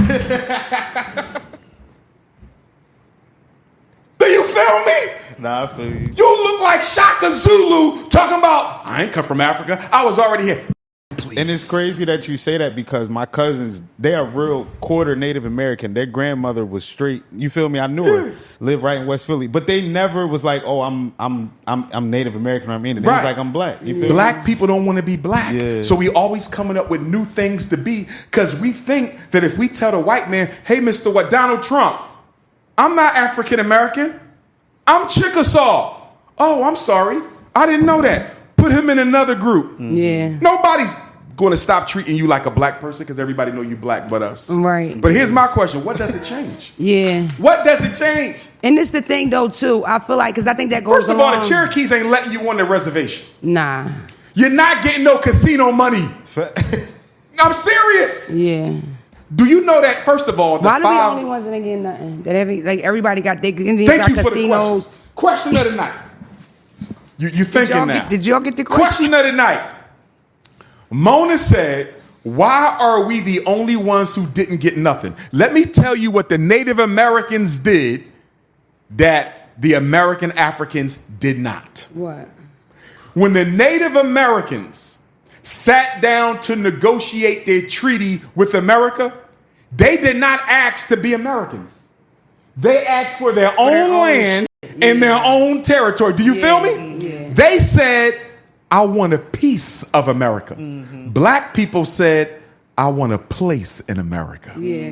Do y'all But see they that? still agreed to give us and they took it back. What? The 4 acres and the mule. The 40 acres and the mule was a field order from only one general that technically he didn't really have the legal authority for even President say Abraham. that. Yes. Okay. Yes. So it was always We just bullshit. took Yes, It was and it a never thing. applied to everybody. It was only for them. I remember being a teenager and realizing that, like, I don't know what it was about it, right? But I was, first of all, my name, don't call me white girl, right, is wrapped up in love for being black, right? I grew up in a time where it was a thing to say, oh, we 13% Cherokee. That's just what people did. Anybody light or something. Or with straight hair. Yeah, if your hair was a different. I could take you to Africa and show you straight hair in every country. Right. And not Right. everybody got the tight kinks. Right. African people have different phenotypes. I Yeah. can take you to Sudan where their noses are skinnier than white people. That's a fact. Their lips are smaller than white people. You feel me? Yeah. The shape of the women is skinnier than the flattest, buttest white girl. Right. Every phenotype comes from Africa. The Chinese phenotype. I could take South. Did you see? Remember Nelson Mandela? Nelson Mandela was of the Khoi people. Yeah. The Khoi people, some would argue, are the predecessors of the modern day Chinese. Right, 'cause they Notice how the definitely look- eyes yeah, and everything. they got the Asian Every look. phenotype comes from African people. But because we hate ourselves, we always try to be something that we're not. Right. But guess what? When we get our reparations, how much I want to bet money? I bet everybody here $100. When we get reparations, they won't be Cherokee no more. We ain't I getting bet you that reparations. they won't be Chickasaw no more. We're They're not gonna be getting- Zulu, when are we- Nigerian, Ivory Coast, Liberia. Let us get some money. I bet you all that Native American stuff stop. When are we getting the reparations? What day? It's gonna be hard for us to get reparations. I'm gonna tell you why. Oh, yeah, we ain't getting them. Some black people believe being able to call themselves American is reparation enough. Oh, fuck that. I want Some the 4 black men acres and the believe mule. being able to push up in the white pale vagina If I had is to enough. chop him up and grill him, give me the mule and the 4 acres. Listen, I feel like I don't think it's any worse crime being done to any people. Let me say why. Because it's a stupid debate to have, but I've heard it 1,000 times. Talk to me. Is Holocaust worse than slavery? What was worse? The reason you why can't it's compare worse, the two. you can't. One was because- 6 years, one was 500 years. Exactly. Our lasted forever, and it was set up for us to be, and we are still suffering from. And can I give you one more?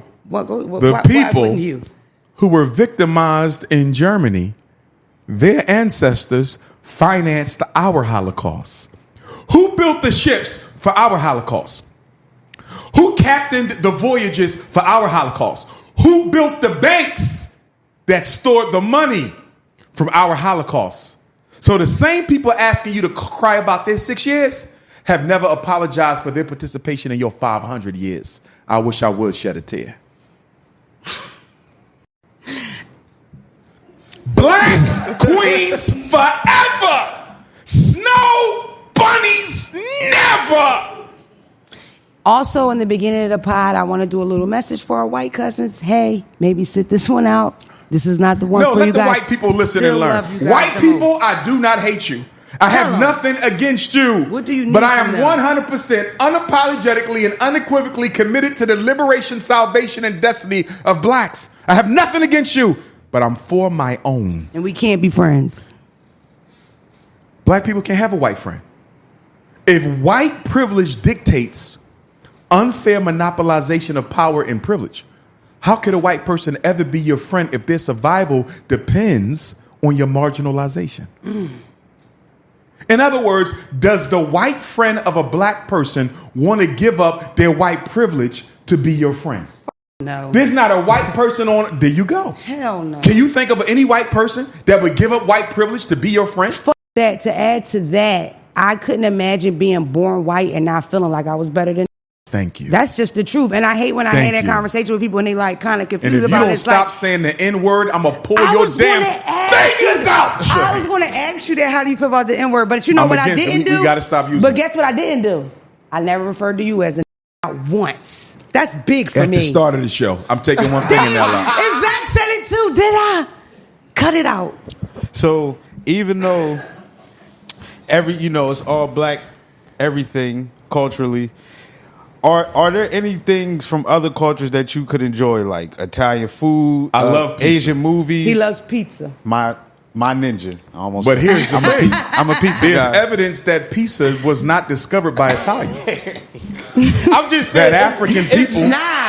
Shut up. I'm being real. And Let if you them want tell to you go how pizza martial from arts, Africa, my nigga. who are the Phelps. inventors of martial arts? Let them tell you. Who invented martial arts? African people. Us. But you know what I'm referencing though. I'm just saying in the modern Give day, me something that you like from another people. We invented hockey. We invented the golf tee. The thing is We probably invented basketball. We just ain't found out yet. Well, I'm a sports guy, so that's not fair. But I mean, I'm everything black across the board, though. Gotcha, so you gotcha. feel me? I can appreciate other things, but I know you feel me when we get into. I don't Now, fight with what I was saying to you earlier, right? The name "Don't Call Me White Girl." It's not because people used to get it confused. And sometimes, like if I would go viral on different sides of the internet, I remember going viral negatively because I told people why I don't think black people belong in armed forces. Like my children, right? My children can't be probation officers. They can't be cops. They can't be in the Army. They can't be in the Marines. My kids can't be Boy Scouts. They can't be Girl Scouts. They can't do none of that shit. You're not allowed. Like, it will cause a real problem between me and my kid. And I'm not like an overbearing mom like that. I just don't feel like black people have any fitting in those spaces, I'm with right? For me, I remember being like 4 or 5, and my grandmother having a painting on the wall, and I thought it was ants on a log, right? And it was a slave ship, a diagram of a slave ship. My grandmother sitting me down explaining, and me asking her, well, where'd you go to the bathroom? And she's like, on top of the person you laying on top of. Where did you vomit? On top of the person. If you had a baby, on top of the person. If you died, they threw you out. My grandmother told me what bed maids were. They were you upstairs. I mean, I learned all that at 6 or 7. My grandmother was a celebrator of Kwanzaa, and this is before all the others came out about Kwanzaa, right? Okay. My grandmother would hire African drummers to come every year. We never celebrated Christmas. We did the Kwanzaa for 11 days? Coochie Jackalia Nia, don't make me start spitting. Is it 9? 8, 7? Okay, I got the days. No, it's 7 principles of Kwanzaa, right? 7? So how many days is it? 7? Where you get 11 from? I don't know. If your grandmother had you celebrating Kwanzaa, how you don't know the number of principles? Because when you know the truth, I didn't celebrate it as an adult because when I did my research on it, I wasn't confident in it, right? Because I found out about all the negative shit. The guy going to jail, him pulling from all the other and where it just didn't give me I got why my grandmother did it. I'm glad she did it. Me because too. It was an introduction to consciousness. I didn't have to get woke on Twitter. I was born like this. My grandmother would say, you too pale to not know your history in this country. She would say, you too yellow for that. You got to know. And that she would sit down and give it to me. But for me, I feel blessed to be black. I feel like a special thing. And I grew up in a time where it was just always you something else, and I never felt that way, right? For me, Don't Call Me White Girl is more love of being a black woman versus hate for a white girl. It's more, don't call me no white girl. It ain't no compliment to me. Not to mention, them got horrible press. Y'all ain't even watch up. It's not a compliment at all, right? When I teach my kids, and especially with me having a criminal record, because I went the other way. I said, first time I went to jail, I was 14 years old. I was totally indoctrinated to that life. So by the time I was 21, I was in federal prison. I spent my whole 20s going to jail. Of course, I don't want that for my children, and I try to teach like that to my kids. But statistically, recidivism, if your parent go to jail, you go to jail. My grandfather went to jail. His son went to jail. My father went to jail. I went to jail. It's hard to break family cycles. How do you break that family cycle, especially coming from me to my kids? How do I stop them from going to prison? The 3 most important things when it comes to breaking family cycles. Number 1 is you have to look for the traits of your parents and grandparents in yourself. You have to practice self-awareness. For example, my father was emotionally abusive, right? So with my children, even in my school, do you feel me? I have to be very, very observant of myself to make sure some of his emotional abuse don't come out in us. Because here's the irony of trauma. As much as you hate being beat, abused, abandoned, mistreated, you are likely to do the same thing yourself if you don't become conscious of how your trauma operates in your life. It's like the woman who say, I saw my mama get beat on all her life by her men.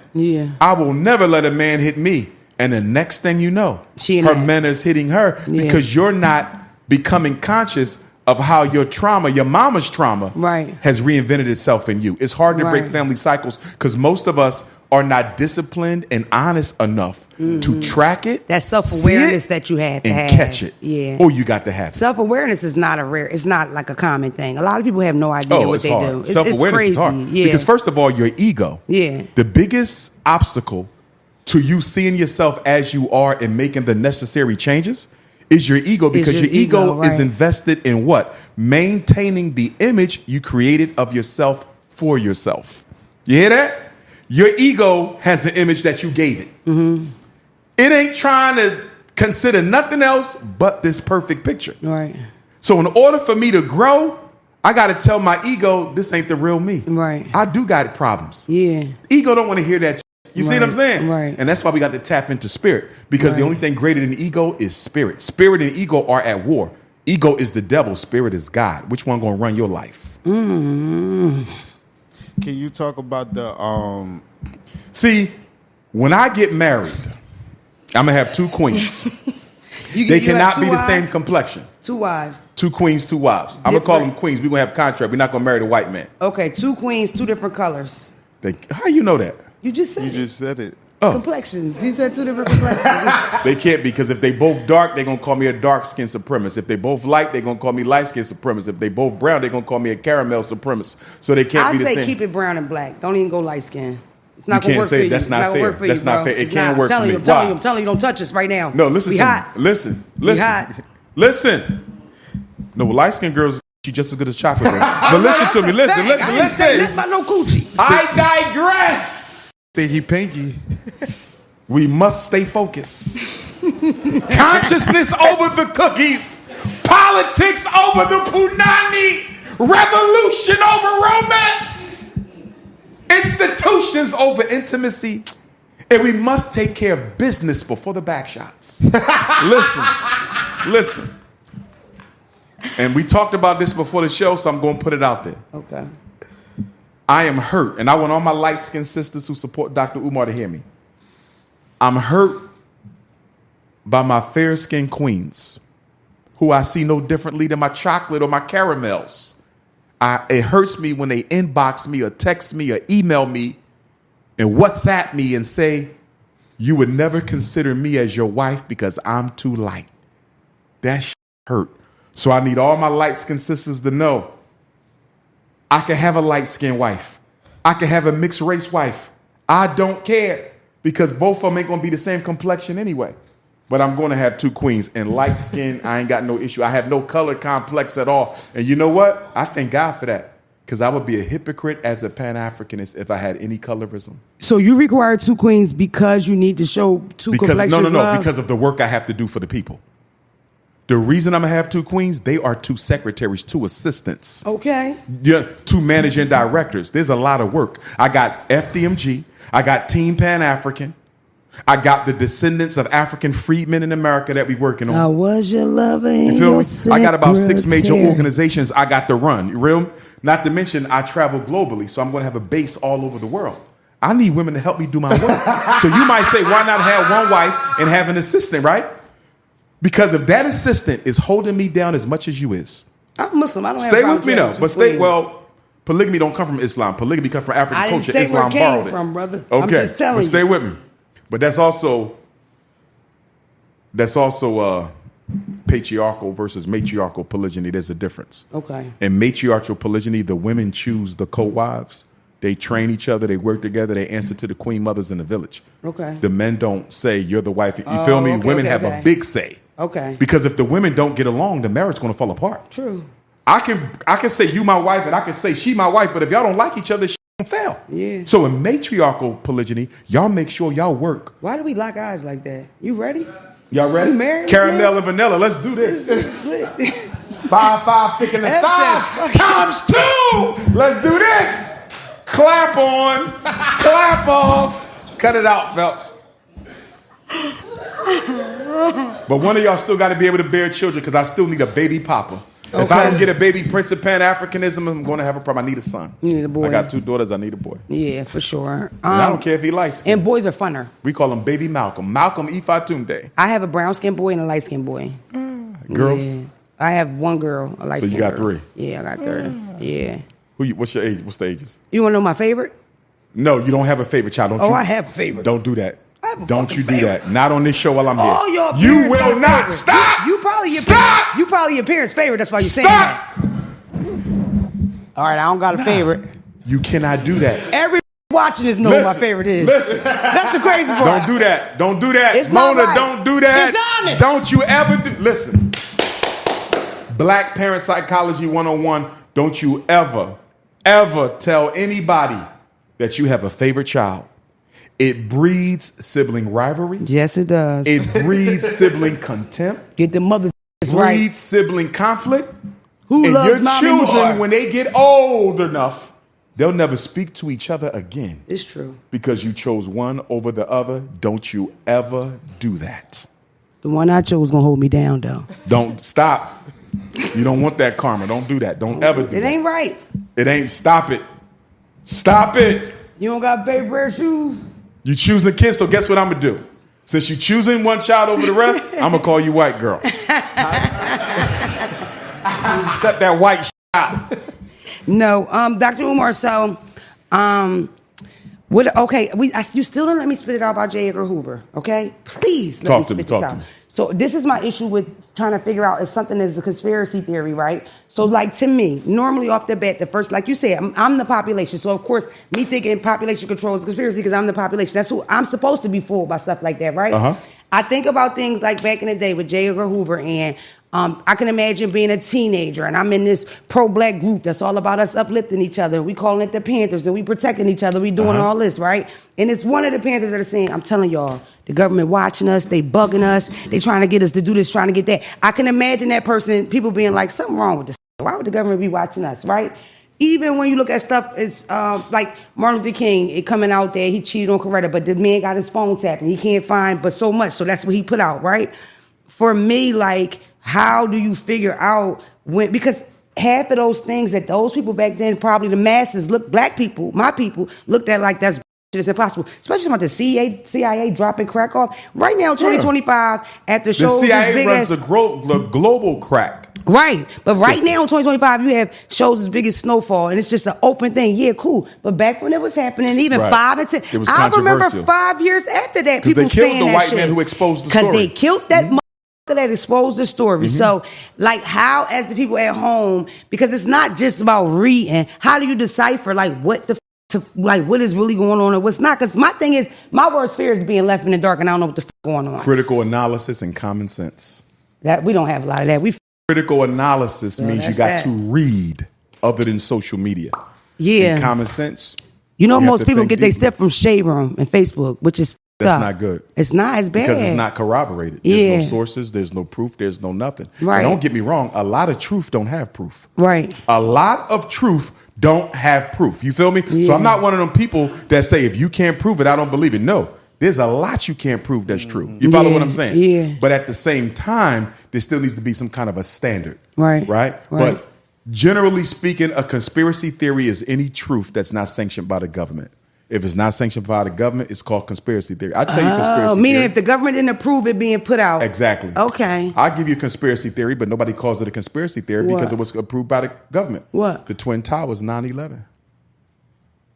How? Manhattan. What? Well, the yeah. government says that terrorists flew 2 planes into them buildings.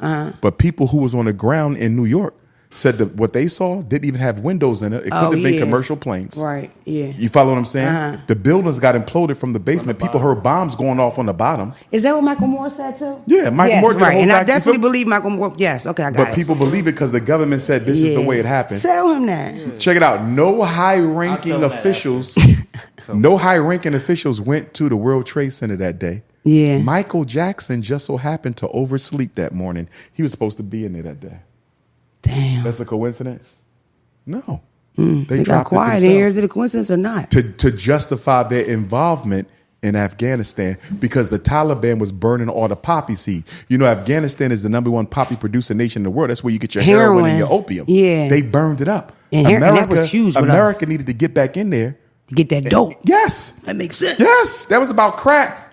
And why are drugs so important to governments? I'm assuming so they could Population tax them control. eventually and make money Partly, off but of also To we live in tax a on their capitalist paper. society, right? Right, to make some money. Capitalism is based off what? Everyday consumption, right? You're looking Yeah. at the stock market every day. Right? But the problem is what? Do you need to buy a cell phone every day? Do you need to buy a car every day? Do you need to buy sneakers every day? You need that crack, though. Do you need to buy food? But you need that crack. You need What that is crack. the one thing people going to buy? Whether it's a storm, a tsunami, a blizzard, a birthday, Alcohol. COVID. Drugs and alcohol. Drugs and alcohol. And that's why most governments subsidize their stock market with drug money. Damn. America will never stop dealing drugs. It's too profitable. And you know why they love drug money the most, illegal drug money? Because if I don't have billions of dollars I can use to pay for this African president to be assassinated and that South American president to be overthrown, you follow what I'm saying? I need money to pay for these operations that Congress never approved. Right. If I ain't got the money, I got to get congressional approval. Yeah. I don't want to get Marijuana. congressional approval. So the drug money is how I run all my illegal operations on behalf of the United States government. That's what always irritated with me. People with that like look down on different drug use. People are total drunks. They get drunk from Monday, start $2 Tuesday, wasted Wednesday. To me, it's no different. It's no difference from a person that's alcohol than the person that snorts heroin after they get off of work. I had Actually, more people die from cigarettes and alcohol for than a crack. fact. and More people heroin. die from driving drunk than driving on heroin or driving smoking crack. Like Yeah. that's a fact. Absolutely. But alcohol is legal, so other black people will judge you on it because the man said, Right. "I don't know why Alcohol is killing us, though. alcohol is killing Alcohol us. is killing us. From kids up. The yeah. kidney, the liver, the For cirrhosis. Sure. Yeah, I never the even could domestic handle it. abuse of it. Yes. The dementia. Yes, yeah. And then you got to realize that the malt liquor that they sell, the 40 ounce, Mm-hmm. do you know that malt liquor was never intended to be consumed by humans? Do you know what malt liquor is? When they're done making the high grade liquor, that's the garbage left at the bottom of the barrel. You know how I learned this? I met a brother. I was in Sprint one day. We both getting our phones fixed. He just so happened to be one of the distributors for the beer company. He said, Dr. Umar, malt liquor was never supposed to be consumed. That was the leftover stuff. But they had so much of it, they said, we need to find something we could do. And they said, sell it to the blacks. And Snoop Dogg Sell in it to the commercial. blacks. It's like 250% more toxic than any other liquors. And they bring it right to our community. And I got a problem with the rappers because all the rappers are endorsing alcohol. Yeah. Don't we have enough alcohol in the black community? Why does every rapper gotta either have a weed factory or you selling alcohol? That's all y'all can. How That's about the a image they hospital? push. That's the Give image they me a push. hospital. They don't push Give me that. a school. Yeah. Give me a supermarket. Give me a distribution company. Don't bring me no damn weed farm and no alcohol. Oh my God, you know what just occurred to me? What the fuck do you listen to? Like just African drums and shit? Or do you like music? Shango! You listen to What do you like to listen to? Old stuff. So R&B, rap, what? Poor righteous teachers. I like PRT, but I'm a Public Enemy guy. Told you. Okay. Tupac is my favorite rapper. Tupac's your favorite? Tupac. Okay. I always wonder what would have happened if he would have been around for us to meet. and Yeah, that connect. would have been crazy. Tupac at 50 would have been crazy. Yes. New Edition, Jagged Edge. I'm mostly 90s and early 2000s rapping music. Okay, so there's The nobody mumble from rap, right now that you like. You I couldn't listen get to a with it. little bit of NBA Youngboy because I like the aggression. Yeah, that's because it's good. Yeah, it's good though. Meek Mill, obviously, North Philly. Of Used to live at course. 18th and Burks with us. Of boy. course, right. But I don't do a lot of the new school. Yeah. I don't do a lot of the new school. What's your thoughts on drill music? No. Yeah, Anything that promotes self-destruction, I can't do it. right. We need to have we need a black cultural renaissance like the Harlem Renaissance. We have to take back all of our arts, you feel me? Hip hop, graffiti, take it all back and turn it positive. Yeah. You feel me? Yeah. We have allowed them to be used for negative. Yeah. You can't get the youth if you don't get the culture. Yeah. Got to take the culture And back. it's at the most extreme that it can Oh, be, my God. where it's some Yeah. fat white guy in the Oh, my office God. and he's talking to some guy from Broward County in Florida and he dissing all his ops and some of his friends are dying and this guy might bail him out of jail if he can, if it's worth the risk. The other times he just forget this. Like, that's really what's going on right now. It's And let me gross. say this for It's clarity. gross. I do like them. Because you got violence in Wilmington, you got violence in Philly, you got violence in Chester, you got violence in Baltimore. The got shootout violence that in just South happened. Africa. Yes. I have never been afraid of I've never watched footage because I come from outside. The first case I caught, Adele case, is guns, drugs, all of it. I didn't court with nobody else. I got you. But watching them little ass hands, cup switches, like they know to hold this from the bottom, it just fucked me up. Just watching all them girls. I'm speaking of the shootout in South Philly. Raising killers. And it's the thing, if you not outside, you wouldn't know. But now, the younger, they start young. Like the people that smoke is 13, 14, 15. And it's been like that since at least, I'm going to say 2013. Like they little kids. But that's the way we allow them to be.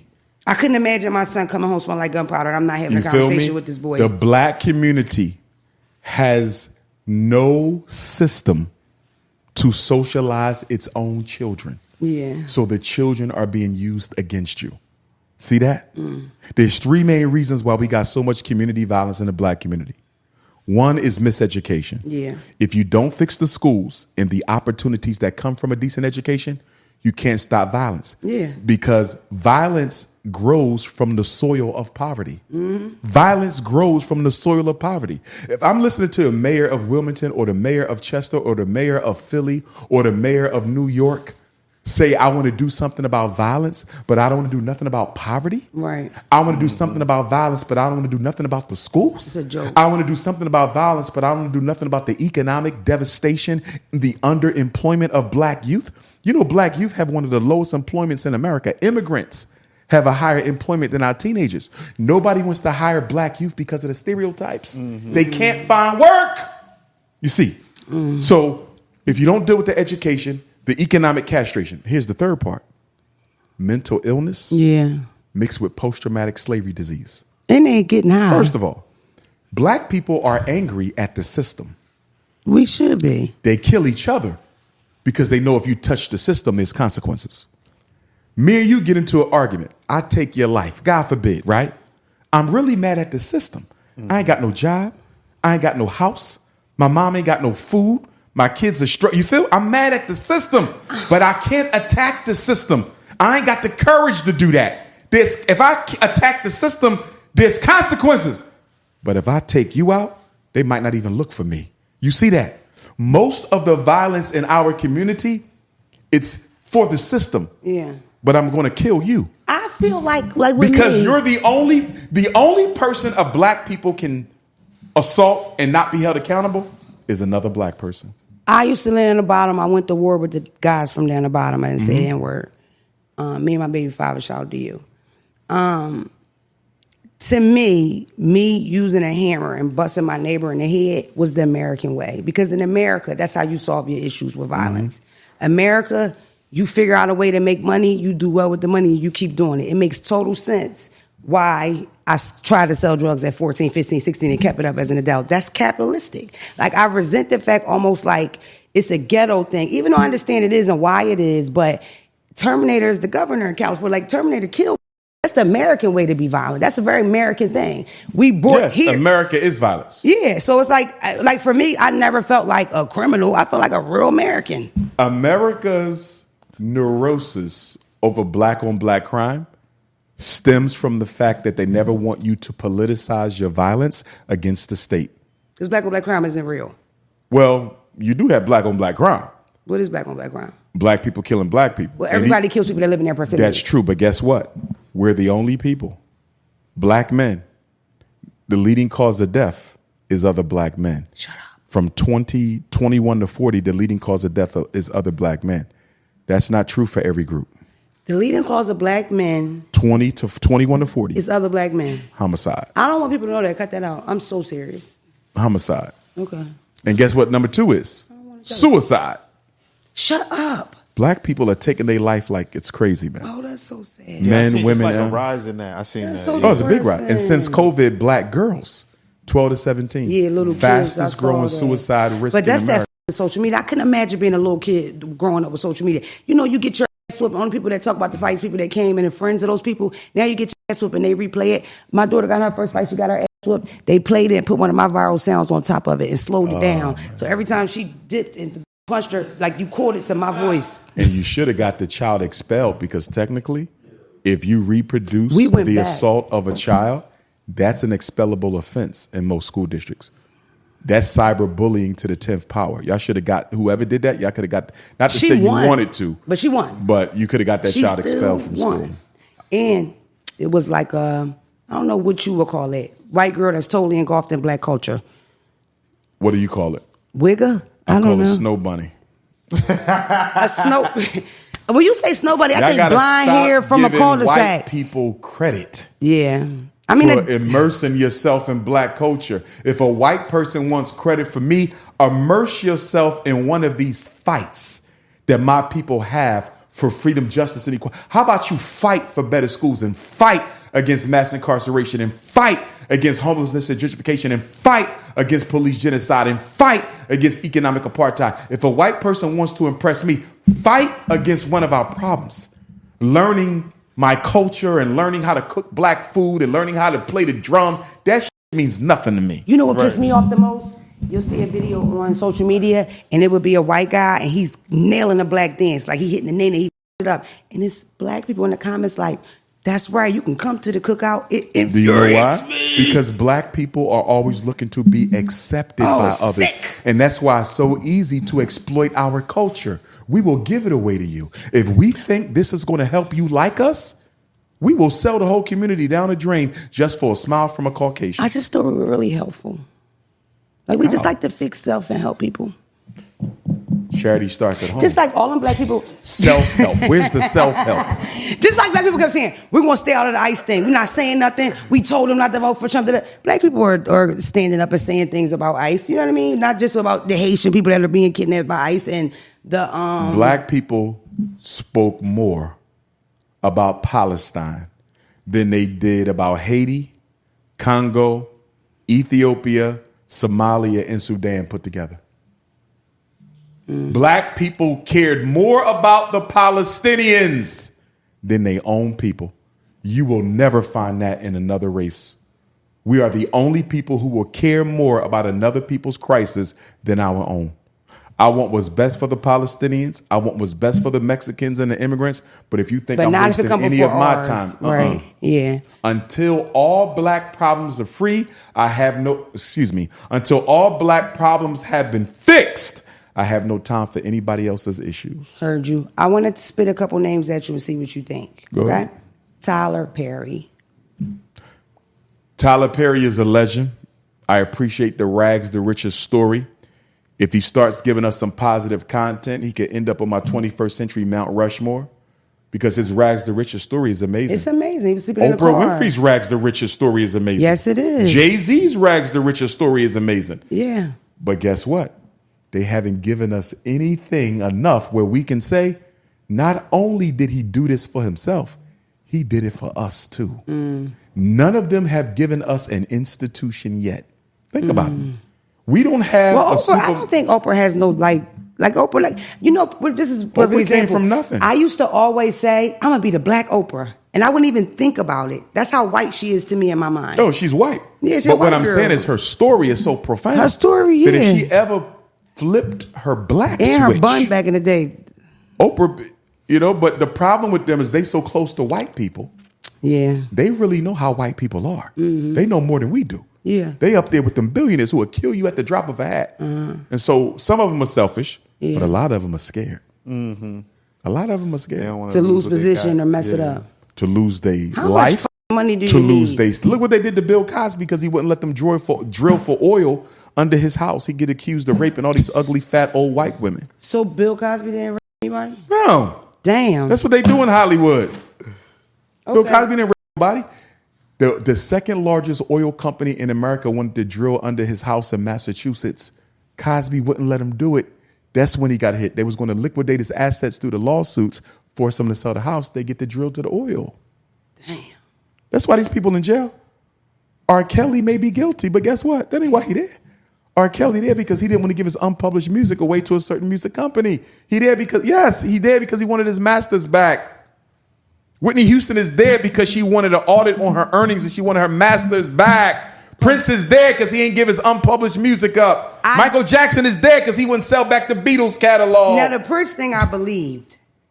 Maybe even Michael Jackson prior to this conversation. Oh, Michael Jackson is a fact. But R. Kelly's nasty. I don't No. I'm not saying he's innocent. They locked him. No. This is what I'm saying. That ain't why he's there. I See, get the problem with us is we can't separate the politics from the personal. You feel me? Puff Daddy might be a creep. Yeah. But Puffy didn't go to jail because he was a creep. Why Puffy they go to jail? All creeps in the music industry. Yes, they are. Puffy went to jail because he sued Diageo and forced them to settle out of court, and they wanted him to go to jail so they wouldn't have to pay him. That's what they're saying. Well, who the fuck went to jail because they were supposed to go to jail? Suge Knight? Maybe. I just read that Suge Knight, that was his friend, and they got in a car together to go handle business. Suge Knight had a podcast on our media company for a little while from jail. He would call in. But I've read that because he went to jail allegedly for running over a guy and like hurting him. The story is that they got into an issue with another, it's so hard not to say the word, with some other guys. They went together to attack these guys together, and it was like a freak accident, and he ran his friend over. But they went together to fight together. Here's the thing. When black people are nothing but commodities, that's all we've ever been to whites. You understand? When they no longer need you, you are fair game. When LeBron James stopped playing basketball, LeBron James better be careful about every move he make, because they only protect you as long as they need you. The minute they don't need your ass no more, you ain't no different than Umar Johnson. Notice how they get all of them after their prime. Who did they get in their prime? Name one. They don't get nobody in their prime because they still need you. In your prime, you're still valuable. Mike Tyson? They get you after your prime. Bill Cosby. That's why I said, yeah, Mike Prince. Tyson, Mike Vick. Well, Mike Vick wasn't billionaire status. You feel me? I think Mike Vick owned team. Yeah. You feel me? I think there was some. I think he got set up by his own team. With them dogs. I think Mike Tyson might have got set up, but I'm not so sure that wasn't the mafia who set him up because he wouldn't give him a cut. No, bro, you don't know the mob runs boxing? You don't know that? Yeah, I remember. They say Muhammad Ali first heavyweight championship was a throw that the Sonny Liston? Yeah. They said the mob told Sonny Liston to lose that fight, bro. Remember, the Nation of Islam had to get the mafia off of Muhammad Ali. The Fruit of Islam had to go tell them, y'all gonna leave him alone, or y'all gonna have beef with us. Yeah.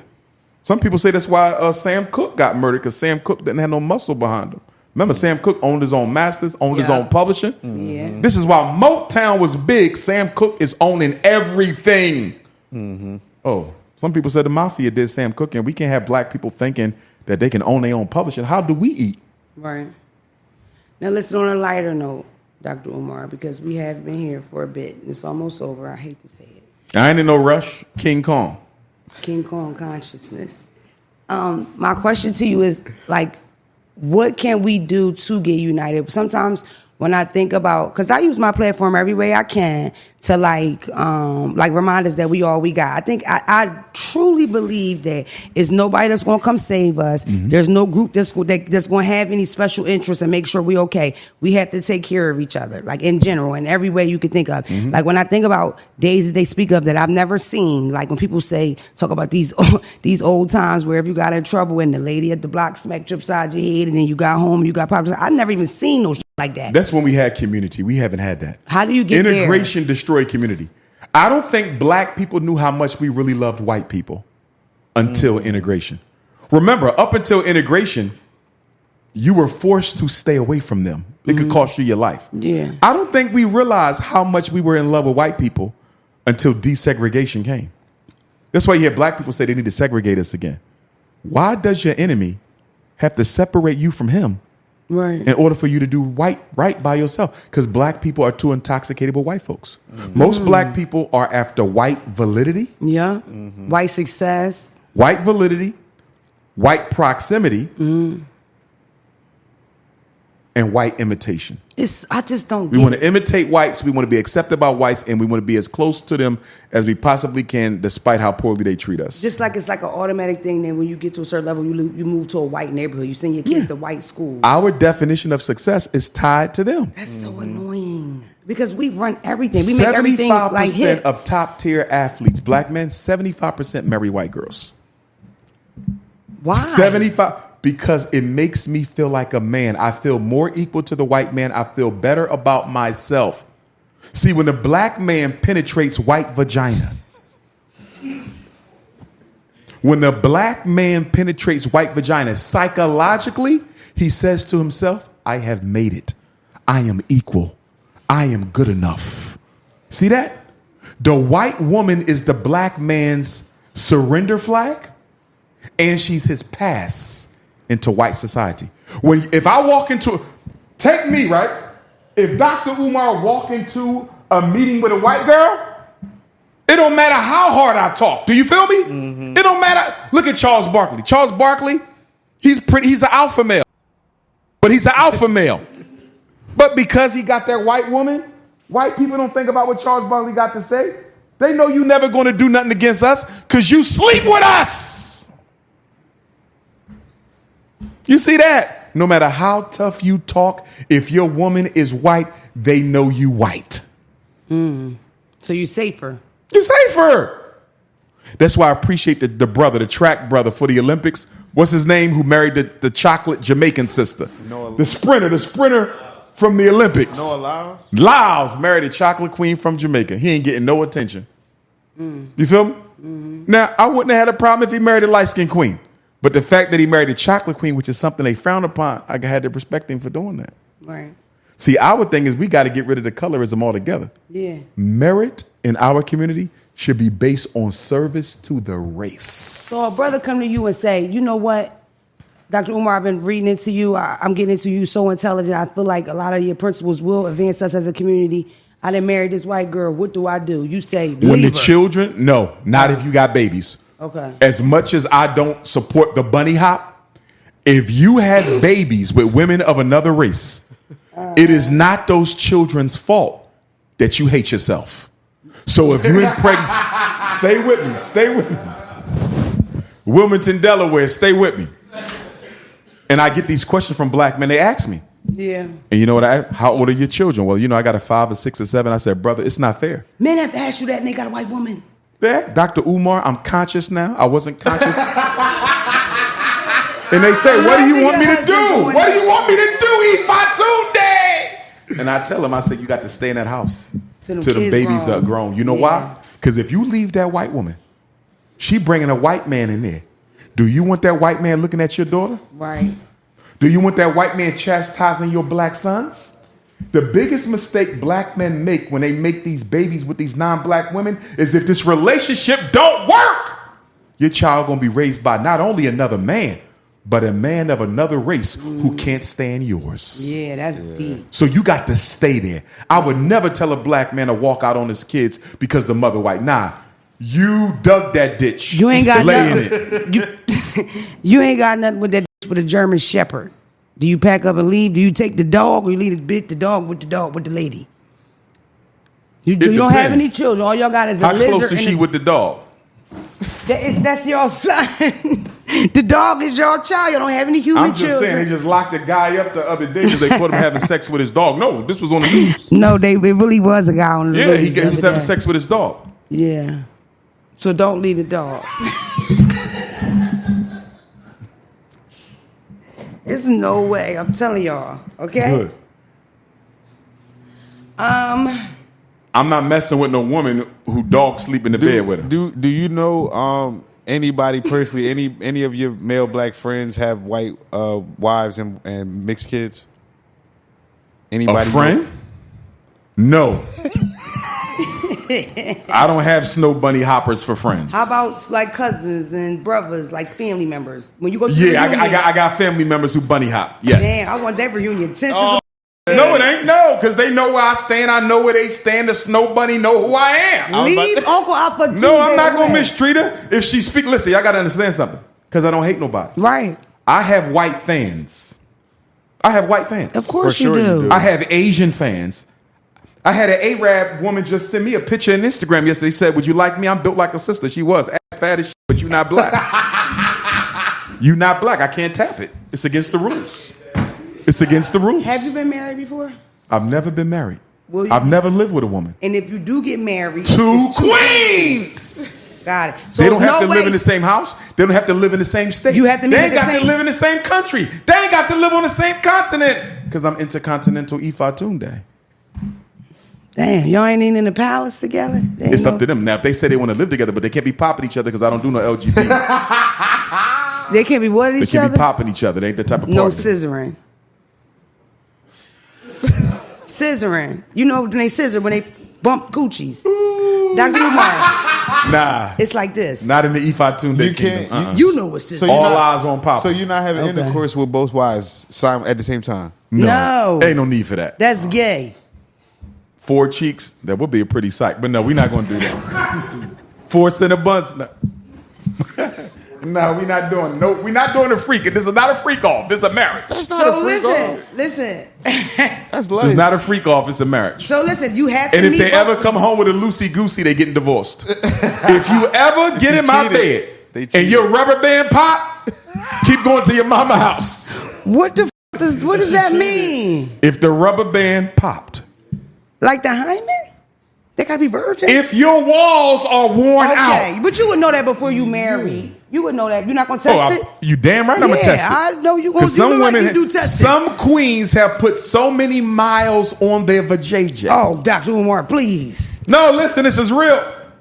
I'm gonna be real. be real. There are women in their 50s who are in better vaginal health than women in their 30s. Do you hear me? Yeah. I've dated women who you would think they were virgins and they over the age of 40. I've dated women under 40. You would Kegels. think they was over the age of 60. Man, can I Too introduce the many thought of miles Kegels? on your engine and the transmission will slip. I don't believe you can tell. I don't think Yes, you you know. can tell. I don't think you know, Dr. Listen, Umar. biggest mistake women make is y'all think Shit. all of a JJ is the same. John, you better That is stop wrong. nodding. It's called Kegels. Listen, ladies, ladies, talk about it, Doc. ladies, listen. Talk about it. Kegels, thank you. No two are the same. Are you Kegels. listening? Listen, no two are the same. Coochies? Every woman in this room, You would know I never had none. listen, every woman in this room has a completely different energy. You have a completely different moisture level. You have a completely different temperature. Some of y'all stay cold. Some of y'all get extra hot. My moisture Some level of is y'all the extra highest dry. here. Some of y'all extra wet. Me. And the last one That's me extra wet. is your tightness. You extra dry. Your One of y'all. the best cookies in the world, the best peach cobbler you can ever have. Here. Y'all listening, late? The best peach cobbler Ding, ding, on earth. It is extra hot. It is extra wet, and it is extra tight. And the worst peach cobbler in the world is extra cold, extra dry, extra loose. I said black queens forever. Snow bunnies never. Snow bunnies never. We And said this it. is why black women gotta stop telling men how many partners. Listen to me, ladies. This is game. Never tell a man when is the last time you've been with another man. We know that. No, but women do it all the time. Yeah, we don't ask y'all that. Y'all we be don't. saying Y'all that. volunteer. Thank I ain't you. been with Thank nobody We in 3 years. volunteer lies. I ain't been with nobody in 3 years, and you ain't got made no that up walls. 3 seconds before we started chatting. But this the thing though, when y'all trying to impress us, y'all just turning us off because I never asked you that. This And the thing. And you know I'm why not we? giving it up And like why that do we not anyway. need to know? You know why you don't need Because to? it's none of your business. But even more than that, as a man, Why? you know why I don't need to know? Because you want to feel like you the only guy I've ever had. No. Let him answer. Let him answer. He asked me. Listen, when I enter your sacred waters, when I enter your caramel, when I enter your dark cinnamon, when I enter your butterscotch cream, I'm going to have a very pretty good idea on when the last time somebody swam in this ocean. That's a myth. That It is ain't no myth. It is not no myth. That's I just don't believe It is not no. Listen, there was a woman I was going to marry. I can't tell her story. I care about it. Well, let me give it. Okay. Spare, but tell the story. Okay. I went on the trip out the country. I was in love with her. This is here in Philadelphia. I said to myself, when I come back from this 30-day trip, if that right, we getting engaged. Okay. Because this was her final test. That was 30 days. That was simple. Final test. But she didn't know. Because you don't tell them. Because if you tell them, And they going, yeah. she gonna keep it tight just because she know. So I didn't tell them. So I came back 30 days, 30 nights, right? Out the country. I couldn't wait to hit it. I go inside my royal waters, and there was water missing. I said, This shit going not too the way far I now. left this. This going too far. So I looked at her, and I said, my beautiful African queen, who been inside my swimming pool? And she said, nobody. I said, I'm going to ask you one more time. I've been going for 30 days and 30 nights. I know how I left you 30 days ago. Who been in my peach cobbler? And she said, nobody. I said, I'm going to ask you one more time, and I'm going to get dressed, and I'm walking out that door, and I'm never coming back. She said, nobody. I got up, put my clothes on. I said, you know what? I was about to marry your ass. You should have saw her face. Did it hurt? It Were hurt. you hurt? I was more hurt because and them some good ass cookies she gave them to somebody while I was going. When I got to the door, she stopped me. And she looked at me, and guess what she said? Just How one person. did you know? Oh, that's what she said. She finally admitted, because she was so overwhelmed that I knew. She said, was it the way I smelled? No. And let us be clear, ladies, cheaters has a different smell. Ladies, y'all need to know that. Did you hear me, princess? Now that's true. Cheaters has let me give you the 4 smells of a woman. You want the 4 scents? I think I might know him, but go Ladies, ahead. listen to King Kong. Listen to King Kong.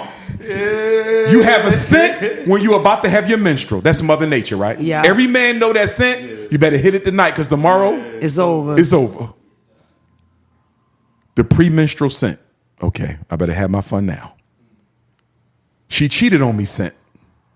Every woman has a she cheated on me scent. You know when you sniff that yoni when it warm up, somebody else done your pancakes. Okay? Oh, man. Woman got the you need to wash your ass scent. Oh, Go soak that yoni. Go soak that yoni. And guess what the 4th scent is? what? We having a baby. Oh, okay. When she pregnant. Y'all have a pregnant scent? We definitely have pregnant scents, for sure. I dated a woman one time. I told her she was pregnant. She couldn't believe it. Yeah. I said, you pregnant. And I ain't even touched you yet, so it can't be mine. Yeah. King Kong! Pregnancy scent, premenstrual scent, Wash ass scent, and you cheated on me scent. Every woman got them. They only know 2 of them. And black men, master the scents of your woman. Because although the scents are generally the same, most of y'all in here will generally have the same scent when them 4 conditions are going on. But sometimes it can be different. If you know your woman's scents, you know your woman. You go down there and it smell like Fruity Pebbles or lavender. What is your thoughts on that? It depends, because if you don't normally smell like Fruity Pebbles and lavender, and you smell like Fruity Pebbles and lavender, He's smart. Yeah. you trying to know hide, Trying to hide. that dick scent.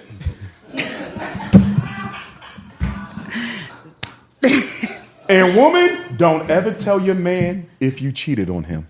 You can't. We don't take it like y'all take it. Fuck y'all take no. it like a champ. Oh, my God. Woman take it like a champ. If he didn't marry her, Well, straight. buy or Black nothing. men, we don't give a damn if you love, if he didn't love her. Yeah. Y'all will say, did he love her? Yeah. And if he didn't, y'all can deal with that Or smash and grab. financial stuff, too. We don't like that either. Right. Yeah. But for us, you can say, I didn't love him. I don't give a damn. Yeah. You Did cannot he even crush fuck your them. cookies? We be hurt for life. Please, you can hold We be hands hurt and they for be, life. y'all weak hold hands, y'all get hurt. You can't do nothing. Oh, we be hurt. You have to walk a straight line. And with then these we niggas. say, I want to see who he is. Knowing damn well we don't want to see who he is. or no, what y'all say that's stupid is, did you suck it? How was Oh, it? no, Is I'm it not- I don't better? wanna know that. Yeah, that's what y'all do though. That's not what they do. First of all, my They woman want sucked deets. off another man. She's a hoe. H-E-A-U-X. Listen, Dr. What the hell Umar. you mean you sucked off another man and you cheated? That's a hoe. It's bad enough you gave him the damn peach cobbler. You had to give him a gummy bear too. We done. Oh, we ain't coming back from that. We ain't coming back from. We probably not gonna come back because you gave away my peach cobbler, right? You crawled in my bed with a loose goose. I ain't We should be done there. But if I find out you gummy beared his Shango stick, you gummy beared his Shango stick. Oh, we done. We the hell done. I don't care if you take half. In fact, take 95%. I'm never sleeping in the same bed with a woman who gummy beared another man's Shango stick while we was in a relationship. How do you out your damn mind. How do you feel about men that do take their women back that cheat on them? What do you do? I respect it too. I think it takes a real man to be able to get past something petty like that because it's just sex. It ain't always petty with you. Oh, it's very petty. No, let me explain something to y'all. It's petty. No, let me explain something. Men cheat, right? We often cheat because we don't feel appreciated. Mm-hmm. Women cheat because y'all don't get attention. Yeah. And when y'all cheat, y'all tend to need some type of an emotional connection with the cheating partner. Yeah. We don't need an emotional connection. We need a fat ass. I fall in love with my side, y'all. Can I tell you a secret? Y'all need a connection. So if you let him hit, I know you felt some way about that man. Unless you a hoe. If you're not a hoe, you felt something for that man. Yeah, women are not made to smash and dash. That's true. Unless you a hoe. A hoe will smash and dash. I don't know about but if she not no hoe, you had a connection. I do feel like women are set up like literally hormonally. We release certain hormones that make us want to love you and take care of you and cook for you and things like that. I do believe and y'all normally need a connection to get there. But y'all don't randomly do that. But the times are changing, and I feel like for me growing up, right, I remember teen pregnancy. If you giving out community, go get a 501c3 tax non-for-profit and get some damn tax write-off for giving that. Dr. Umar. Put a 501c3 on that vagina. If it's community cooch, call it community cooch and get some tax write-offs. Dr. Umar, when I was coming up, right, teen pregnancy was a big thing, right? And people were, and for me, it was like I didn't want to be a hoe. That was my whole thing. I would see girls get pregnant. That scared the shit out of me. I was molested as a kid. I think it scared me from boys in general. I think I lost my virginity at like 18. My first boyfriend bought me a lot of shit. He did for me. I lost my virginity. He cried with me. We both cried. Like we was in love with each other. But I was an adult, technically. Gotcha. When I look back on that, I regret not being a whore. Like every whore I know now is winning. Like people love whores. Marry their whores. They take their whores places. They do stuff. You know why? Because men like to come. They don't give a fuck about how many you fuck. Look at Hollywood. Look how them bounce around. Want the men love whores. But fuck as much as you can today. You might die tomorrow. There's no woman. Queen Kong. There's no black woman. There's no black woman. Fight back. You can't say Queen Kong. That's Suki Honda title. I'm playing. I'm joking. Suki's a friend of the pod. I'm joking. Listen. You know Suki from here. Yeah. Suki cool. Yeah, Suki. Here's the thing. Damn, what was you saying? I had an ADHD moment. I had an ADHD moment. An ancestral diversion for higher development. I think men love whores. Oh. What did Tyler Perry tell the white guy who's suing him? Tyler Perry said, I'm going to take care of you. And of course, this is homosexual, but I'm going to just draw the parallel quickly. Oh, I don't know about it. The guy, he being sued for $260 million. Educate me. From the white guy from the show that he was, what's the show? Damn, I just talked about this. You know the actor that's suing Tyler Perry. The white actor is suing him for sexual harassment. You knew that. Tyler Perry. I did not. I thought Tyler Perry being gay was a secret. Listen. Well, Tyler Perry hasn't admitted he's gay, so he I'm don't respectful. say he gay. Respectfully. He never said, but the guy but he's gay. He's being accused of it, right? Okay. But my point is, the guy said Tyler Perry told him, I'm too busy for an emotional attachment. I want somebody I can take care of, smash and dash when I want, and they keep their damn mouth shut. Score. Stay with me. That's what a lot of men want, right? That's what a whore provides. You don't pay a whore to stay around. You pay her to leave. You pay her to leave when you're done with her. Right. Here's my point. No black woman, I don't care how many times she's been tricking or hoeing or prostitute. No black woman can naturally and healthily disconnect spiritually from her vagina without constant practice and effort. You understand me? Yeah. A black woman has to literally disconnect her vagina from herself in order to engage in constant prostitution and hoish. It's not your nature. That's why some people in their work ends up addicted to drugs. That's why you'll take a woman who's been prostituting for 20 years. She go to church and find the right pastor. Go to the mosque and find the right imam. Go into an African traditional circle and find the right baba or mama, right? And she walk away from that life for the rest of her life. And you say she been hoeing for 20 years. I've seen that it. woman cleaned her ass up overnight because it was always her nature to be divine. It's not meant for y'all to not love who y'all give y'all yoni to. So your wholeness can get deleted. What you mean? Yes. Okay. But here's my question. Your wholeness might have gotten deleted, but did your rubber band pop? I knew you was going to say that. Because if you ain't got no walls, I don't want your drawers.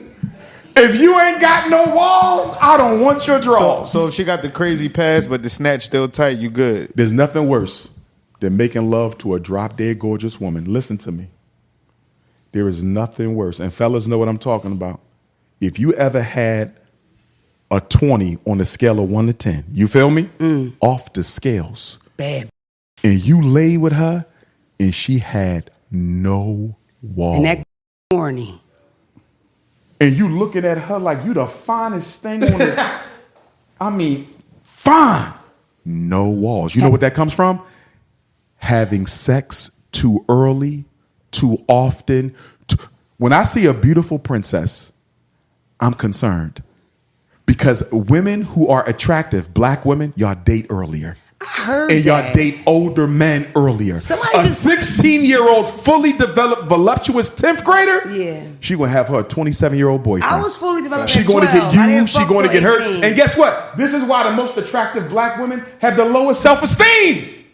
The prettiest women in our community have the lowest self-esteem. You know why? Because they've been hurt too early in life before they had the psychological resources to deal with trauma. You're basically a baby with a woman's body, and you're being mistreated by a grown man. You see that? And a lot of our daughters never recover from that trauma of dating men who are too old for them when they are fully developed. And our mothers and community and fathers don't protect our babies enough. Yeah. The more voluptuous they are, the more beautiful they are, the more we need to keep them on the shelf. You feel me?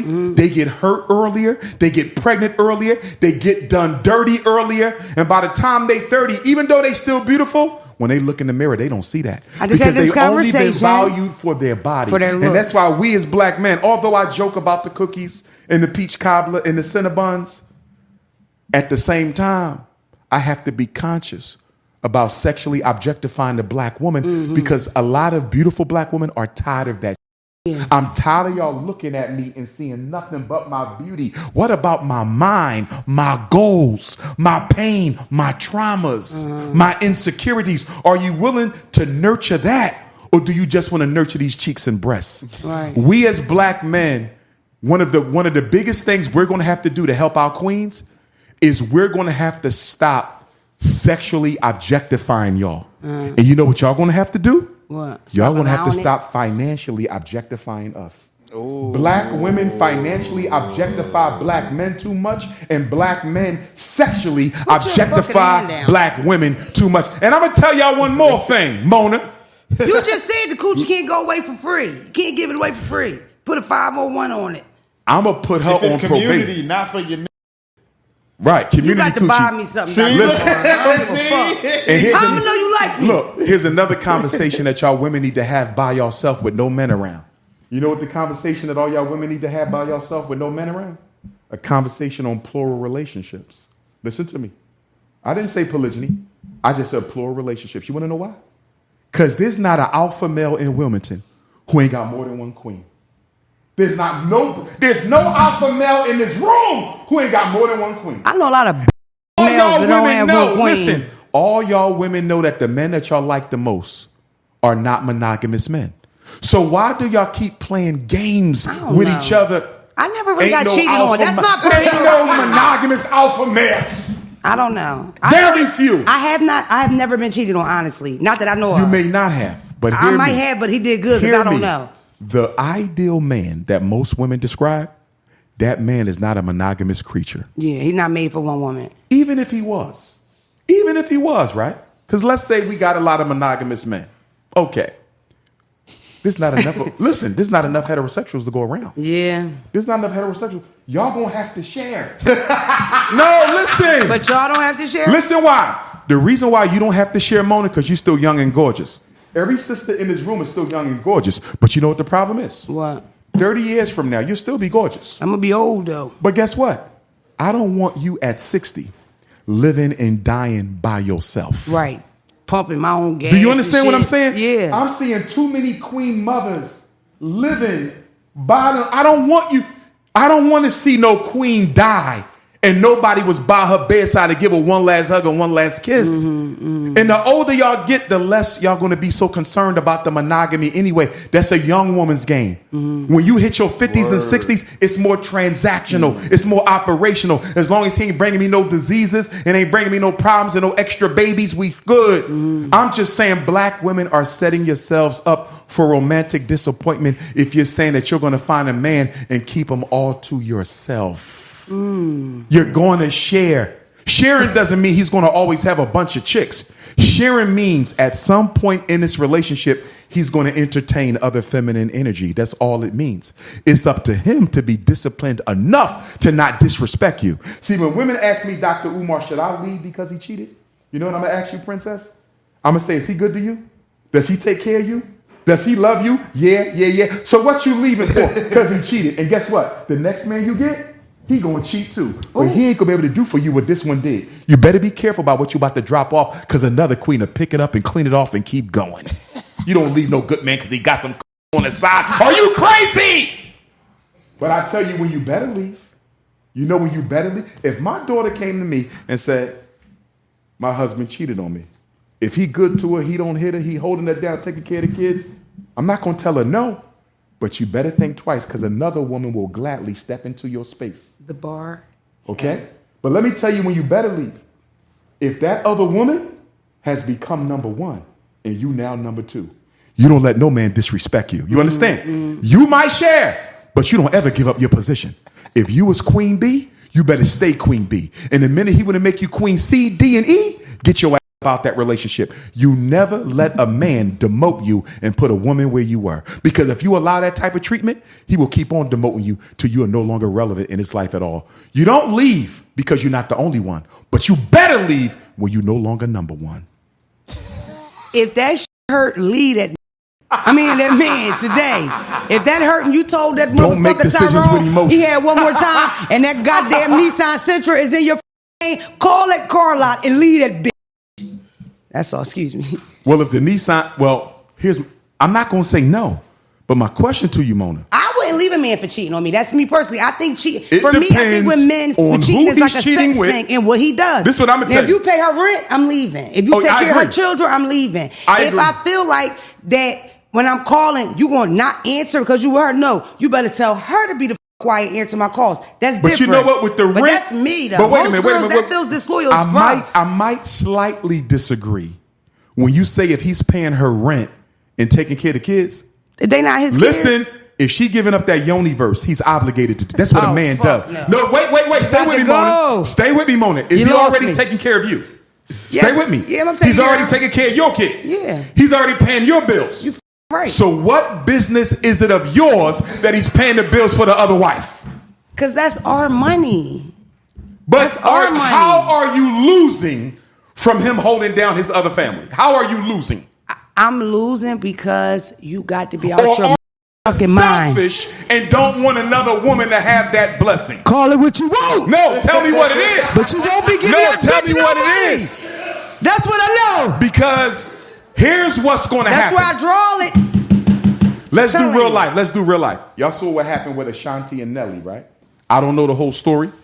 Ashanti and Nelly, one of my favorite young couples. I love how they love each other. Do you? Stay with me. Yeah, I love her. Okay. I used to have a crush on Ashanti when she was younger. She's gorgeous. I wanted them cinnamons. But anyway, I know why he wants Ashanti, but I don't know why she wants Nelly. But go ahead. Stop. Whatever. Now, Nelly was dating another queen. And she needed time to explore as to whether she wanted this. And Ashanti said, oh, really? You taking a break? Don't come back. Make it permanent. I'm taking him. Women got to understand that. If you leave him because he paying her bills when yours are already covered, you may not get him back. She might say, you know what? She left you for that. Come on over here. She ain't coming back. You don't always get a second chance. Make your decisions well up front. If that is a smash and grab and you left him, I don't think that was a good move. If he love her, but she's still not over you, you don't leave. You leave when you have been replaced, when you are no longer number one. I'm going to tell you when y'all leave when it's too late. A lot of y'all don't leave till you number 3 and 4. And by that time, you don't give a damn if you're going at all. You don't wait till you 3 or 4. I'm out at 2. When does the black man leave? When is it too much unappreciation, or when or is he disrespected to a certain point that he has to leave his family, or there's no reason for you to leave your family? No. As much as I want him to stick it out, mental health is real. And the last thing I want is for a black man to stay in a situation where he's so angry and frustrated that he starts whipping on her ass. He go upside her head, yeah. Look at all the black men who are killing their spouses. You feel me? Yeah. Black men never killed their women and didn't kill their kids and didn't they self? Yeah. That's white man stuff. But now we doing it. On Facebook Live. The reason I can't force him to stay is because if this situation is too unhealthy, it could end up costing her. You see what I'm saying? So especially if he's domestically abusive. First of all, domestically abusive men shouldn't be getting married at all. No, they shouldn't. You can't keep your hands to yourself. Yeah. You follow what I'm saying? Yeah. But if he feel he got to go, he got to go. Men that molest Men children. cheat because we're not appreciated. Men that molest children and rape women, they should be put down. Do you agree? Like murdered. Yes. Right. I only have one caveat. 2 caveats. You ready for the first one? Yes. I hesitate. There's a couple states right now that are flirting with the idea that if you get convicted of rape, they do something to your penis now. Castrate you? No, they don't cut it off, but they make it so you can never use it It's again. like a liquid castration. Yeah, where something where you can't do nothing but urinate. You'll never have sex again, It won't right? get hard or nothing. You say, Dr. Umar, why would you hesitate if he raped and Because molested? black people are charged wrongly so much. We are falsely That's the problem with convicted that. so much. Do y'all hear what I'm saying? If we agree with them, We fucked. medically castrating our men if they get convicted We're of rape fucked. Yeah. or molestation, what happens when he's innocent? Y'all follow me? And often Look not, at we're all innocent. the black men and women who have been sentenced to death who were innocent. You see them? So I'm not hesitating because I don't agree with the crime. Yeah. I'm hesitating because of how the crime will be applied. And the first guy I'm thinking of is that uncle that your aunt told you to worry about because she got molested by him. That's the person I'm thinking about. I see what you saying in a real situation. In a real situation. Yeah. There's a menace in his town. In theory, I agree. In practice, in this country, I can't. It would be too dangerous. Because I know white men will get off and black men will be castrated. That's a because fact. after all, we have a history of being castrated anyway. Yes, you feel we do. me? Yes, so we that's do. my one hesitation. Let me give you my second hesitation. Why would Dr. Umar hesitate against medical castration for a rapist or a molester? Do you know when most molesters begin molesting? After they were molested. Say it again, princess. As children. So here's my question to you, Mona. If you found out your 10-year-old son Oh, God. molested his 5-year-old little cousin, I have a 10-year-old are son. you ready for him to be put down? For molestation? A kid? Yes. No. Why not? But you just said all molesters. I did. When I said molesters, I was talking about adult molested So children, what age not are you children cutting? molested Okay, children. What age? As an adult, same way they do No, everything what else. age are you saying once you turn this age, if you molest, you die, but before that, you don't? That's hard. Exactly. And that's why, for me, it's an area of concern. Yeah. Because I did my pre-doctoral internship in Trenton, New Jersey, at the Trenton Residential Treatment Center. Do you know who I worked with all year? Kids. Boys who molested their cousins and sisters. Damn. Y'all feel me? So I'm working with 12-year-olds, 11-year-olds, all of them molested somebody. And do you know what I found out in working with them? What? Damn near every one of them We're molested. were molested That's a fact. themselves. Yeah. So when you say put down, I agree with you as an adult. But if we're going to have law and order in the black community, Mona, we have to make a tough decision. And you know what that decision is? What is the age cutoff? Is it 18? Is it okay to put down an 18-year-old molester? I'm hard with that because your lobe isn't created. Because that's even hard for me with In regular other words, law. there's extenuating circumstances. Yeah. I think what I would do is I would institutionalize them for life. Yeah. Okay. You feel me? Yeah. They would be medically institutionalized, psychiatrically institutionalized for life, at least up until a certain age. Right. So we might go up until maybe 21, maybe 25, and then after that, you might have to be put down. You follow what I'm saying? But for the babies, Yeah. I could not, in good conscience, see a baby medically castrated or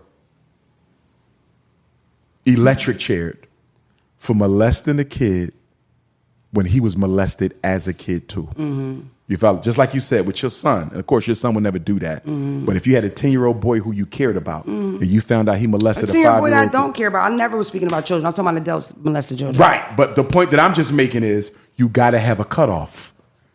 Let's look at the sexual majority laws, right? You know why R. Kelly got nipped off in Chicago and in New York? Because in Illinois and New York, the age of sexual majority is 17. In Pennsylvania, the age of sexual majority is 16. You see that? 1 year of difference determines whether you go to jail for 30 years or not at all. So we have to make, this is what self-government means. It means we get into a room like this and we talk about all the possible scenarios and we decide what we're going to do. Mm-hmm. And if you say they should all die, if it's your nephew and your cousin, do you feel the same way? And they 13, 14, or 15, are they getting medically castrated as well? I had a brother in the conscious community, right? We had this debate.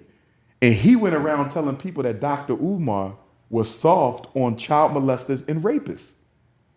No, I'm not. All I said was they start as children. Mm-hmm. Are we going to kill kids? That's all I said. Yeah. And if you say we should kill kids, let's have the conversation. Right. I'm not soft on the topic. Mm-hmm. I'm soft on the age. Do we punish children who have mental illness that are the result of being sexually abused themselves? Wow. These are the hard conversations that the black community don't want to have. Dr. Umar, we're about to go. I want to ask you, because you're a Leo, right?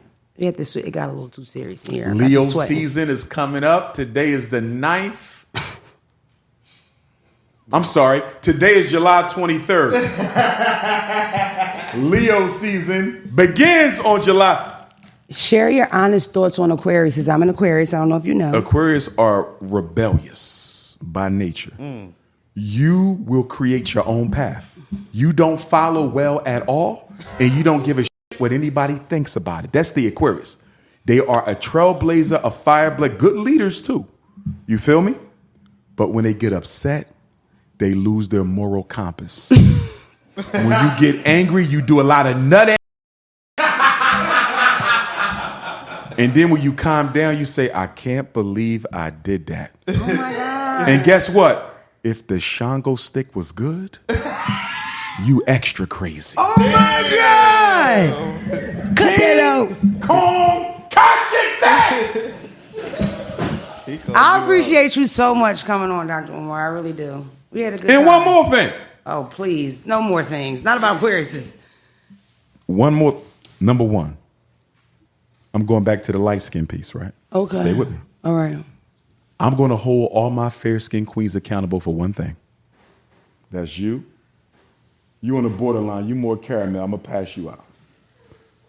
Y'all should never date a man who you know is dating you for your skin tone. Oh, that's a Are yes. you with me? I'm with you. Because a lot of light-skinned sisters will know these low self-esteem brothers are with you because of your light skin. It make you a fetish. It's weird. Don't do that. Yeah. But a lot of women do that. Yeah. You follow what I'm saying? That's a fact. Don't That's a ever fact. do that. Number two, don't ever date an ugly man as a beautiful woman. You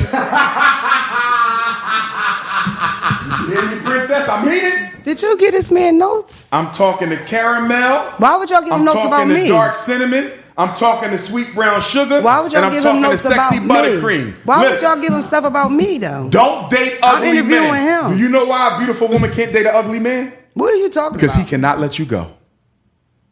First An of all, ugly man with a beautiful woman, he will hurt you if you try to leave him. only And don't let him think you used him for his money or his time or his niceness.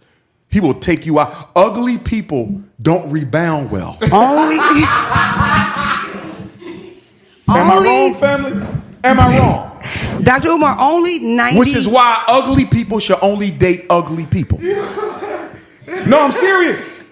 Ugly people should only date ugly people. That way they never be insecure about being taken away. One of And low self-esteem people should date low self-esteem people. Because if you got low self-esteem and I got low self-esteem, neither one of us going to cheat. Dr. Umar. Because we don't think nobody want us anyway. 90. And don't let a woman cook for your man. Hell no. You better not let a woman cook for your man. Hell no. Young ones, y'all better listen. I know that. The way an ugly woman can get your man is that kitchen. That kitchen. The kitchen and the cootie cat. And they are undefeated. Yeah. The and the kitchen are undefeated. Them ugly cook for you, suck you all that. Learn your Absolutely. bad water. They yes, study they do. your weaknesses and they master them. Rub that back. I'm telling you, every man in this room know what I'm talking about when I say this. If he don't, he lying. I'm talking to every brother in here. We have all dated a woman who was not our type until we taste her food. And the way she made that mac and cheese, them deviled eggs, I love deviled eggs, them oxtails. And when you saw her yesterday, you said she ugly, man. And after you had them oxtails and that peach cobbler for dessert, I feel the same way about men. You said she do look like Beyonce. After a man treats you nice, he gets more hands. So I dated 2 guys with missing an eye twice. I think women's attraction to money makes men more attractive to you unconsciously. How about I just don't care about you missing an eye? I like your personality. Okay, I'm with that. So you're saying you are an organic queen and money plays no role in your assessment of possible mates? Because you look like you lying. Look at your nose, your lips, and your eyes. He's calling the cops right now on the red phone. This is what I'm going to say. That's not what grabs my attention about no man, the way he look. I want to be the cute one anyway. So it's like, I always like the rougher kind of guy that didn't give a fuck about his appearance. Okay. And sometimes they come missing eyes and being a little ashy. I got you. So that's how mine started. I don't feel like ugly guys. Protectors. I like a nigga that's going to hold it down. Right. Yeah, like that. You know. Now, financial, for me, I don't know how to base if somebody like you if he don't financially. What bills do you expect your king to take care of? You in a committed relationship. I pay the Wi-Fi, the trash. He pays the mortgage. Give me a percentage.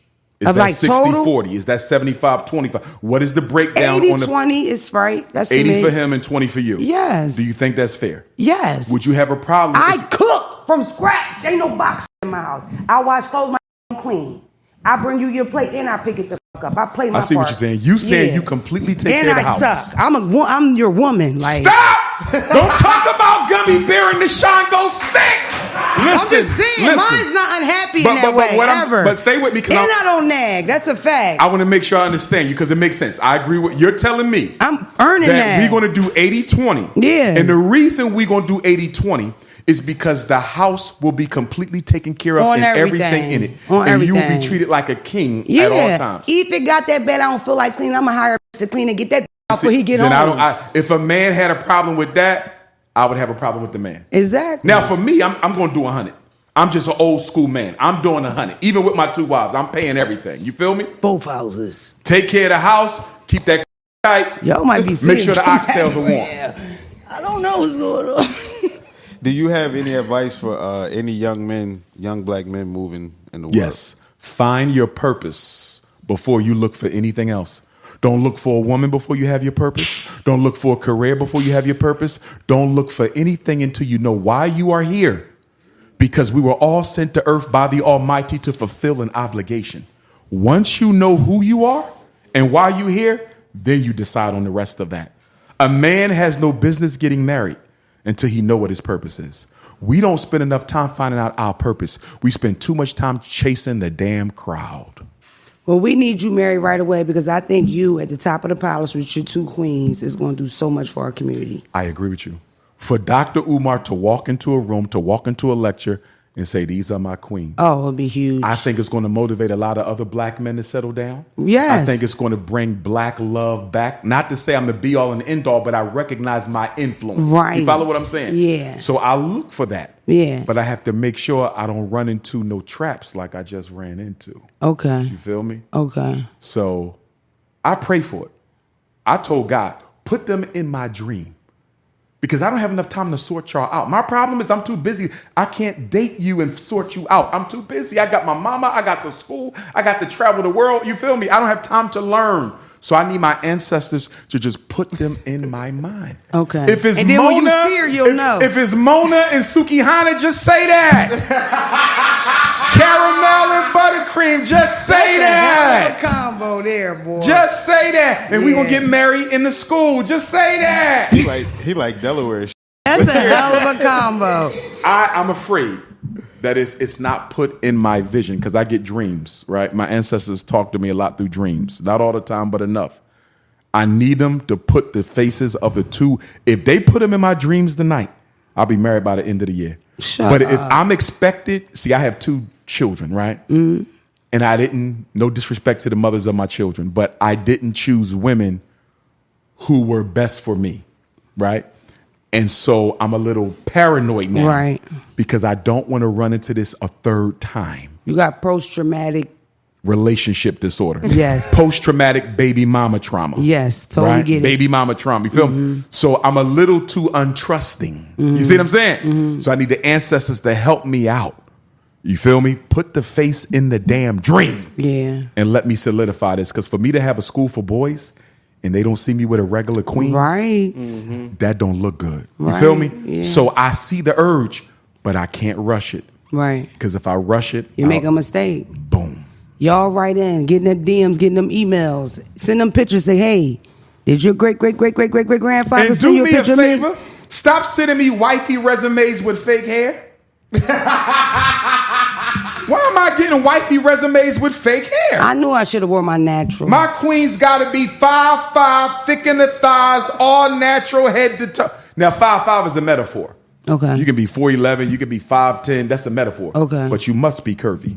Okay, that's a and must. it must be natural curves. So you can't and it have must be flat all ass. natural hair. You can't. Oh, I can't do a flat ass. That's a horrible back How do you shot. feel about How do you feel about BBLs? BBLs? No. I want all natural, head to toe. You know what I heard? That What? BBLs lessen the value.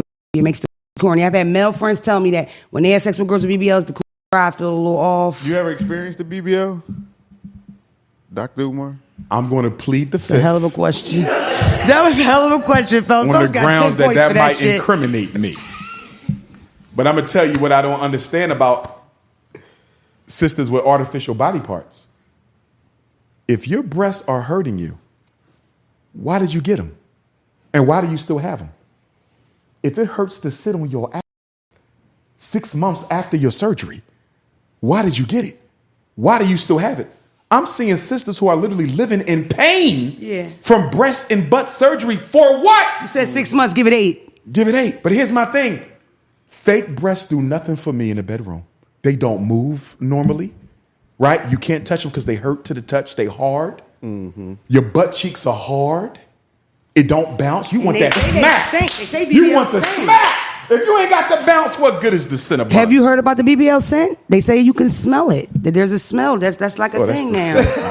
But listen, my queen's got to be all natural hair. Let me ask you a question. You have a stunningly beautiful face. Stunningly. Thank you. Why don't you wear your natural hair? It's just hard to maintain in this weather. I wear it during the winter, but it's hard. I want a real answer. That's Why don't the you wear your truth. natural hair? No. The truth is, my original hairstyle wasn't going to be this. How is your original hair? Is it fine? Is it coarse? Is it curly? It's thick. It's big. I got a big fro. Why you don't wear it? Because it's hot. You would look beautiful in a fro. I mean, not in the heat.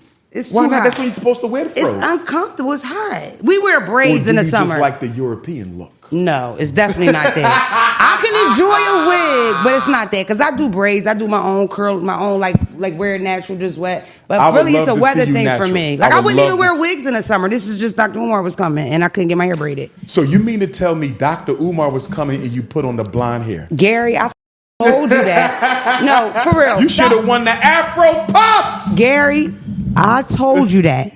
That is up.